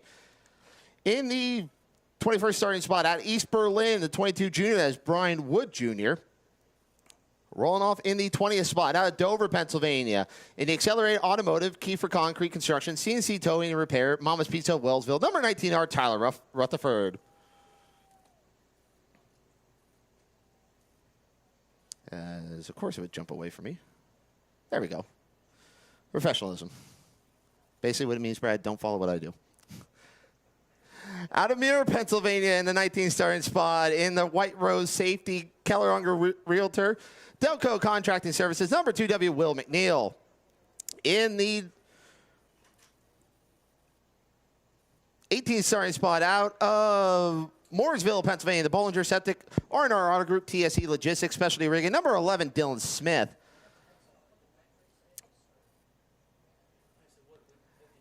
Out of Quarryville in the B&D Lawn Care, Greens Trucking, a.k.a. Photography, Advanced Auto Parts, number 15S, Cole Small. Roll off in the 16th starting spot out of East Berlin, Pennsylvania, the Crest Oil, Cashman's Hardware, Titanium, TAM Enterprises, number 66A, Cody Fletcher. In the 15th starting spot out of Edders, Pennsylvania, the McSherry Sound Moose, Max Stack, Steve Carr Karma, number 34X, Austin Reed. In the 14th starting spot, out of Lidditz, Pennsylvania, the 55W of Randy Wilbert.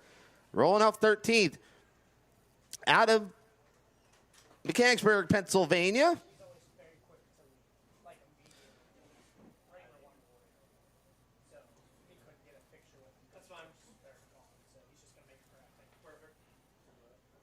As everything froze up on me, and we'll go this way here. That'll be a lot easier. There we go. I'm Mechanicsburg and Dellinger Auto Body, Ritter Transport, Dryden. Number 77, Derek Locke. Rolling off in the 12th spot out of Lincoln University, Pennsylvania, York Excavating, Bars Construction, Dairy Diesels, K&K Yap Excavating. Number 669, T. Ross, the boss, Tyler Ross. In the 11th spot out of Carlisle, Pennsylvania, the Dirty Deeds Repair and Fabrication, Handmakers Racing Engine, CNS Repair, Bear and Bear Printing. Number 70D, Brock Handmaker. In the 10th starting spot, out of Denver, Pennsylvania, RV 4-wheel drive, high-def wings, RTB race products. Number 42U, Tyler Ulrich. We roll into your redraw cars. Starting 9th, out of Biglerville. In Universal Sports and Entertainment, Readings Handyman Services, Bite Me Nailers Produce, number 18M, Braden Mickley. In the 8th starting spot, out of York, Pennsylvania, the Stretch Wrap Services, Rooted Innovations, Hagen's Power Coating, number 22, G. Bringone. In the 7th starting spot, out of Dover, Pennsylvania, in the JDI sites, M&M Farms, Creative Hair, Anderson Brothers Logging, number 17, Cole Young. In the 6th starting spot, out of Zephyrs Hill, Florida, in the Case Contracting, Rudiman Collision Repair, Evendale Tire Sales, 00, that is PJ Rudiman. In the 5th starting spot, the 4-time defending URC champion, out of Mertztown, Pennsylvania, in the Victory Auto Glassman Brothers over at Doric SC Chiropractic, number 63, Big Shoots Josh Weller. In the 4th starting spot, out of Selinsgrove, in the BRB Contractor, Lilic Enterprise, Wise Guys Autos, Travis Racing Engines, number 7, Michael Walter. In the 3rd starting spot, out of Julian, Pennsylvania, in the TC Transport, Rich's Amico, Great Clips Victoria Signs, number 71, Josh Spicer. And your front row for a 25-lap main event here at the Port Royal Speedway. On the outside pole, out of Hilltown, Pennsylvania, in the RNS General Contractor, Maximum Chassis, DMY Performance Engines, number 47, Adam Carberry. And your pole sitter, out of Carlisle, in the Horsecraft Millworks Smoking Gun Fabrication, Richie's Wings, number 35, Jason Schultz. 25 laps the distance for our one and only appearance here at the Port Royal Speedway. Brad Strasser, what do you think is going to happen here, my friend? Man, looking over the lineup, we talked about it during the heat races, Bert. Jason Schultz, obviously very, very good. When it comes to having an entertaining show, I would love to have not seen him start on the pole. Would like to see him, have some challenges here. Live by the redraw, die by the redraw. But then you look, Mike Walter, obviously just turned some laps here in a 410. He starts outside of row 2, so it'll be interesting to see if he can get to the front quickly. But Adam Carberry, Josh Spicer are nobody to, kind of bat your eyes at or anything like that. I mean, they are very formidable competition. It'll just be a test to see if they can keep Jason Schultz within grasp and really make it a competition. Absolutely, and that's going to be the main thing here, is that when you have somebody that good as Jason Schultz on the front row, it does make it kind of like, okay, the winner could come from the front row tonight, but there's a lot of good cars behind him. Adam Carberry, he was having a good run down at the Bridgeport Motorsports Park. Something broke on the 47, so he had a DNF that night, but they were finally finding some speed in that 47 car that they've been lacking a lot here. And, I'm excited to see what also PJ Rudiman has out there. I think he's been really impressive from what Brian Householder told us. He's in Central PA for the summertime, and it's nice to see him up here doing some 360 racing. As I heard, he's doing a lot of 358 racing down at Lincoln and at the Williams Grove Speedway. But how do you count out the 4-time defending URC champion, Josh Weller? And again, we talked about this earlier, Bert, but Port Royal Speedway goes through different versions throughout a night. And it's been some time since these guys were out on the track. Sun was still out, when they were last out. So, now the sun has set. Temperatures have cooled a bit. It's not 92 degrees anymore.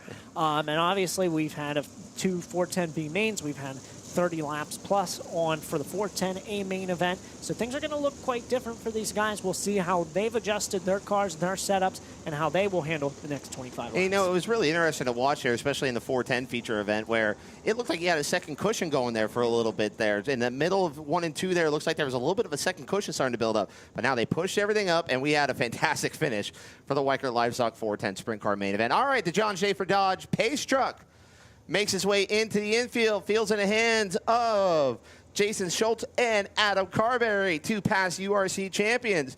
I'm sure he's watching tonight. Kurt Bettler, the voice of the USAC East Coast 360 Sprint Cars, he gave me this. We're about ready to whack the throttle and make them holler at the Packer Concession Chalk Lines, Port Royal Speedway. Let's do it. As the green flag waves, Jason Schultz has the advantage. Here comes Josh Spicer down to the inside, looking to take that second spot away.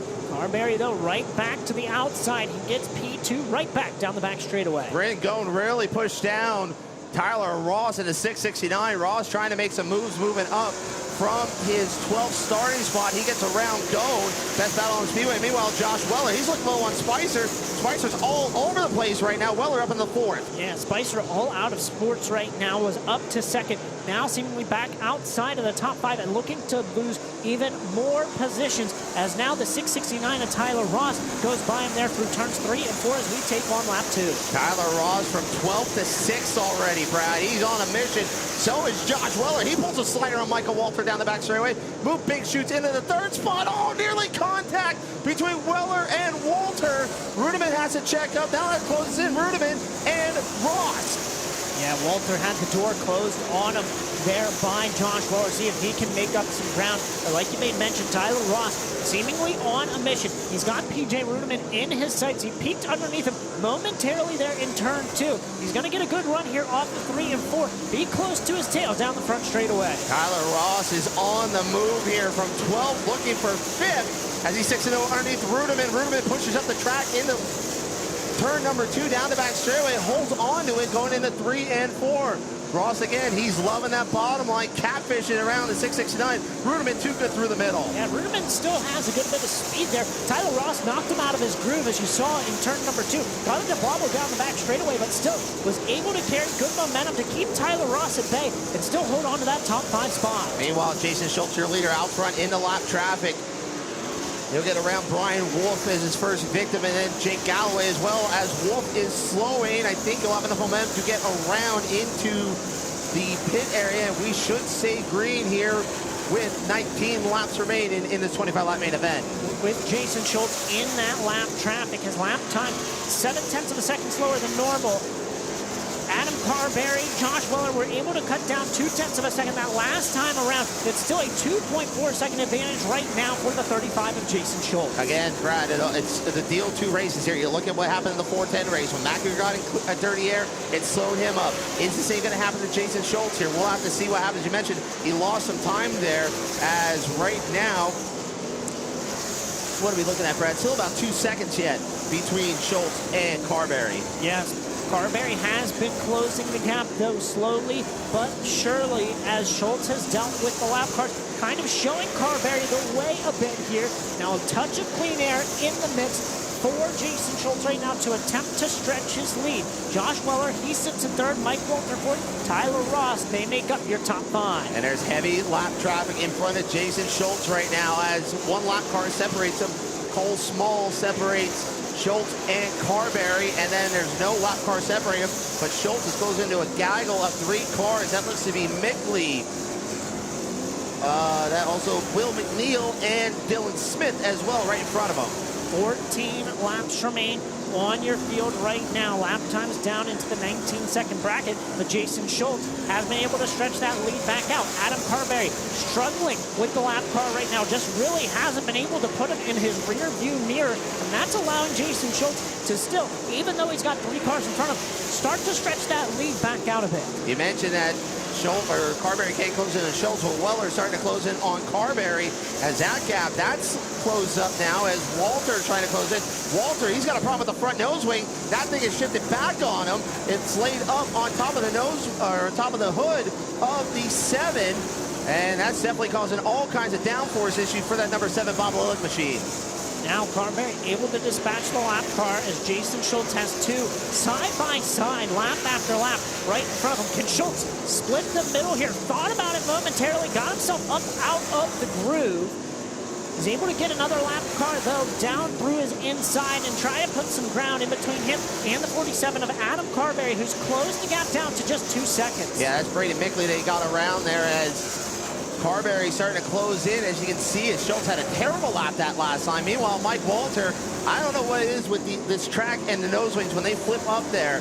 Sometimes these cars get faster. It's got to be a little bit more downforce on the nose or something, but he has closed right back in on Josh Weller. I'm sure that car is handling terribly right now, but he's still in a fight there for a podium position. Yeah, very unfazed is Mike Walter right now with that nose wing up in his face, really, as Schultz knocks it down to just single laps remaining. 9 more to go. So it's still a 2-second advantage between Schultz and Carberry. Carberry really not making any moves, as he has a little bit of an issue trying to get off of turn number 2. Meanwhile, we got 1 car slow, and that looks to be Will McNeil. Will he make it into the infield? He will not. That will draw the caution. So caution lights come on around the racetrack with 8 laps remaining. As you said, Will McNeil, the 2W, appears to be the car stopped on the front straightaway. The cause for the caution flag. We've also got a car stopped at the top side of turn 3 as well. Cole Small in the 15S. So 2 cars going to need assistance here, clearing the speedway as we'll get the lineup reset. Well, now, does that ruin the race, or does it make it more interesting? It could make it more interesting, but Schultz in clean air. I mean, again, it goes back to showing where clean air, dirty air, it didn't really matter for Jason Schultz. He was so good through it. Carberry is having a hard time capitalizing on it. So is Weller, and so is Walter. They're just not capitalizing on Jason Schultz in dirty air. Schultz had 1 mistake over there in 3 and 4, and that was the closest Carberry got, and is still 2 seconds back. The big thing here for Carberry, for Weller, for Walter, you know, and really for Schultz in the lead is restarts here at the Port Royal Speedway are very interesting. You know, and if anybody can capitalize on the restart. Yeah, we called it out, Steve. But anyway, the restart's very interesting. If anybody can make a move getting down into turn 1, that will really be, I believe, you know, the game-changing moment, the race-changing moment here for anybody to win or hold them off. If Schultz can hold them off getting into 1, you think in clean air he's been so good, nobody can really stop him. As you see Mike Walter going by there, we talked about it under green flag action, but that front nose wing, you know, flipped up and around, and it really hasn't caused, I mean, obviously it's caused some issue for him, but he's handled it well. He's still wheeling and dealing in that 7 car. It seems like whenever we're here, there's 1 car that has a nose wing that flips up. Don't know what it is about this place, but it's always about Port Royal. That 1 car has their nose wing flipped up, and I can remember the last 3 or 4 years that we've been here, it's always been 1 car. Now, here's another thing that will make this interesting, Brad. Under United Race Club 360 Sprint Car rules, we go double file restarts until 5 laps to go. Unless there is a caution on a double file restart, then we will go single file until the next lap is complete. So this will be a double file restart. Schultz choose with lane choice. He takes the bottom line. Now, we saw Tyler Ross making that bottom line work very well. And now Ross, I mean, we saw what he did for him. He's already up to 5th. He's definitely in the case for a hard charger here tonight, going from 12th to 5th right now. So the speedway has been cleared. The 1-up sign has been shown to the field. So lights are out. We go green the next time around. Can Adam Carberry capitalize on this double file restart? Can Jason Schultz show to be the class out in clean air? We'll find out as we'll go green at the Packers concessions chalk line in turn 4. John Schaefer Dodge Ram Pace Truck pulls it into the infield. Field's back in the hands of Jason Schultz and Adam Carberry. And just because it is single file does not mean they got to fire together. Schultz still has first fire choice when they get to the Packer concessions chalk line. Over in turns 3 and 4. Walter trying to sneak up on the high side. We're back to green. Cars fire back to life. It looks to be a great start for the 35 of Jason Schultz. Here comes Mike Walter down to the inside. We're 3 wide for the race lead. Carberry up into Schultz. Carberry's your new race leader off of turn number 2. He just fed Jason Schultz a right rear, and Adam Carberry looking for his first URC win in a couple of years. What a restart for Mikey Walter, though. Walter with that nose wing damage. He's up to 3rd. Adam Carberry, your new race leader, but he's looking for more. Underneath slide job by Mike Walter. Schultz was ready for it down the back straightaway. Mike Walter's got that front nose wing pretty much sitting in his lap. It doesn't matter as he has been wheeling and dealing up into a podium spot. But the 35 of Jason Schultz, he's back on the hunt for Adam Carberry. Down to the inside, back for the race lead. Slides right up across the nose of Adam Carberry. Jason Schultz back in front. Anything you can do, I can do better. And that was a little bit of retaliation, I believe, between Schultz and Carberry. In 3 and 4, once again, Jason Schultz trying not to be denied here. A handful of laps to go. 5 laps remaining here at Port Royal. Wow, that double file restart, that made it exciting, Brad. It did just that. Jason Schultz showing right now that he has been the class of this feature event. As you look back through the field, you've got a battle going on. It looks to be for that 6th spot between PJ Rudiman and Cole Young, as Young is able to take that spot away off of turn number 4. We've got 4 laps remaining. Tyler Ross goes in on Mike Walter. Ross again from the 12th spot. He's fighting for a podium position. I tell you what, since him and Dave McGuff hooked up in that 669, they have been ones to fight with here. As you mentioned, he's a defending winner down at the Bridgeport Motorsports Park, coming to 3 laps to go here at Port Royal. Man, you didn't know, Bert, what was going to happen after that restart. Carberry making contact with Schultz, taking the race lead. Had things really flipped on their head. But right now, Jason Schultz has consistently been about 6 to 7 tenths of a second faster than that than the rest of the field. It was enough to light a fire under those tires of the 35 with Jason Schultz as he stretched this lead out to 2.5 seconds. Jason Schultz picked up the opening win at the Bedford Speedway. Coming to the white flag, looking for win number 2 on the year with the United Race Cup 360 Sprint Cars. In a barn burner here tonight at the Port Royal Speedway. 410 put on one heck of a show. URC doing the same. Down the back straight for the final time. Past URC champion, past URC winner at the Port Royal Speedway. He's going to take another one. Jason Schultz wins at Port Royal.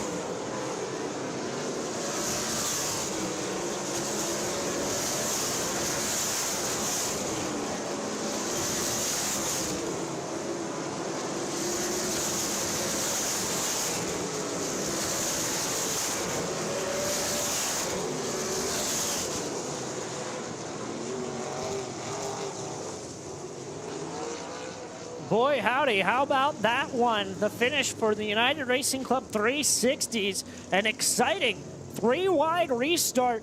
Jason Schultz gets a fire lit underneath him and takes the lead back to win here tonight in 360 sprint car competition.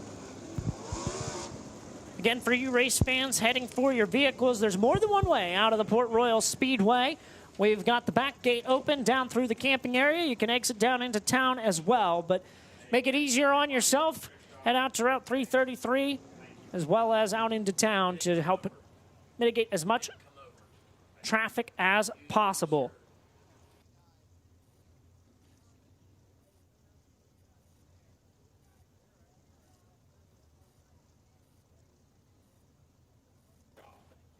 The quick rundown as we head down to Kishbank Victory Lane of your A main event. Jason Schultz, your winner. The 47 of Adam Carberry in second. Third, the 7 of Mike Walter. Fourth was the 669 of Tyler Rossing. And fifth, the 63 of Josh Weller. Sixth was the 17 of Cole Young. Seventh, the 00 of PJ Rudeman. Eighth, the 34X of Austin Reed. Cody Fletcher. And then the 66A was ninth. And Bryn Gone in the 22G was 10th. The rest of your field, the 77 of Derek Locke. The 70 of Brock Hammaker. The 42 of Tyler Ulrich. The 18M of Braden Mickley, and 15th was the 27 of Jake Galloway. Dylan Smith, Josh Spicer, Will McNeil, Cole Small, Brian Wolf, Randy Wilbert, and Tyler Rutherford were the rest of your A main finishers. As your podium makes its way down the front chute here, we'll await Jason Schultz down in Kishbank Victory Lane. Adam Carberry already down here. Mike Walter making his way down as well. As Schultz has cleared the scales, he's getting the shove to head down to talk to Bert Wojcik down in Kishbank Victory Lane.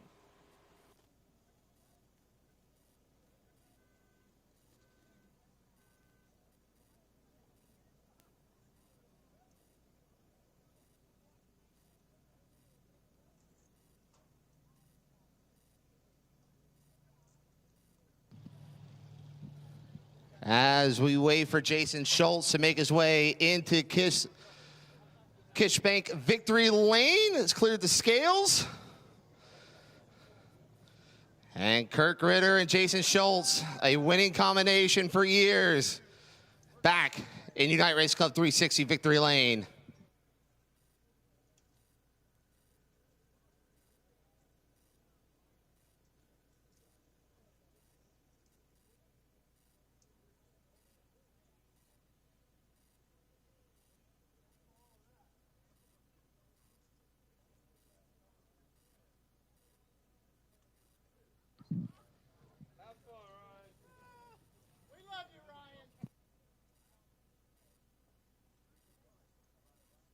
As he's going to get a drink of water here from Kirk Ritter. His car owner gets congratulations from the team.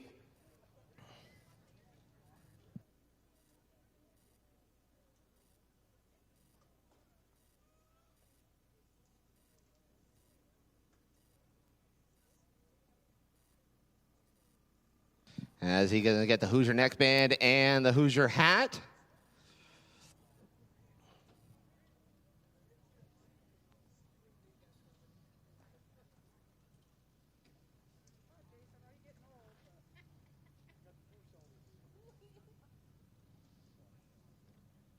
Ladies and gentlemen, give it up for Jason Schultz. And congratulations, brother. You know, if that caution doesn't come out, I'm like, all right, what do I talk about Schultz about here? I mean, you were good in the clean air, you were good in dirty air, and then that caution happens, and you and Carberry put on a show for these fans here. Yeah, that's Port Royal. I mean, that's good stuff here. I definitely want to thank Smoking Gun. I had his suit on here earlier, but it was getting too hot. I had to change it, so I apologize to him. But Chris Smith back home. Ritter Racing, thanks for keeping me in the car. You know, getting older and older, and these things don't come very easily. You know, if this was a couple years ago, I don't think they would even had a chance to throw anything at me, but they did, and it kind of ruffled my feathers up, so it got me on the wheel a little bit. Well, you fed it right back to him then when he got down here and pulled the slider again on him. I mean, you were not to be denied tonight. Let's be honest here. 35 car, you were on a rail from the word go, and it shows that you, Kurt, and the whole team, you guys, I think you guys are back, my friend.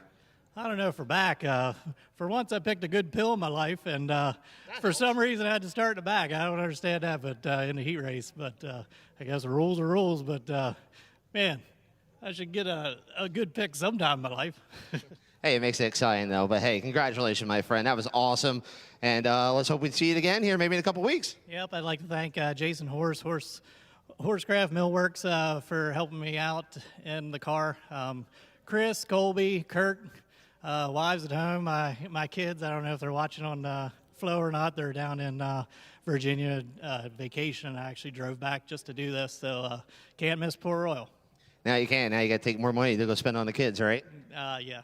Congratulations. Ladies and gentlemen, Jason Schultz.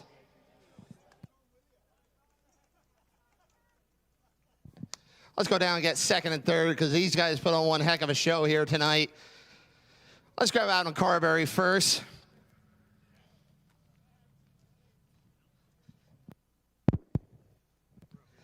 Yeah, you're never up here.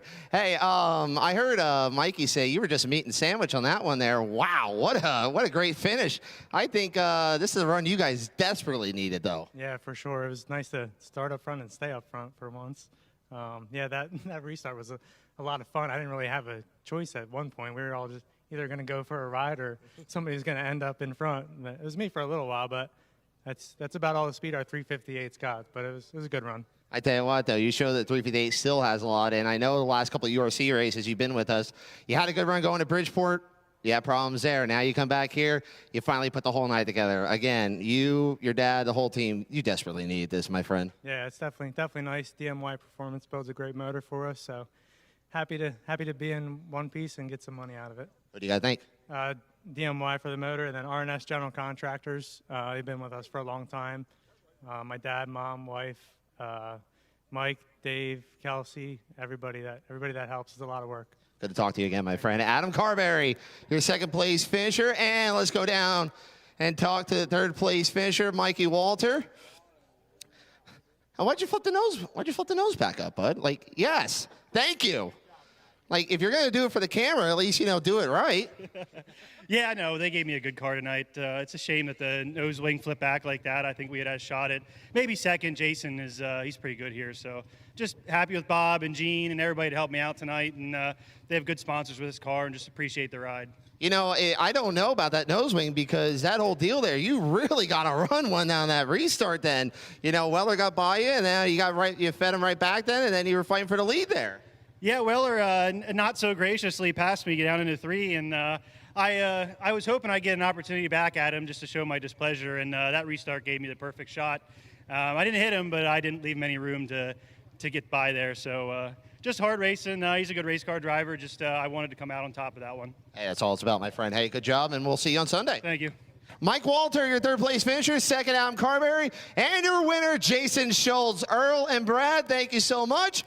Have a great rest of your night. Back up to you, fellas. Thank you, Burt Rochek. And once again, race fans, we thank you so very much for coming out here for night number 6 of PA Speedweek, brought to you by Fleet Reps, where Chase Dietz was able to get his 15th overall 410 victory here in the 2026 season.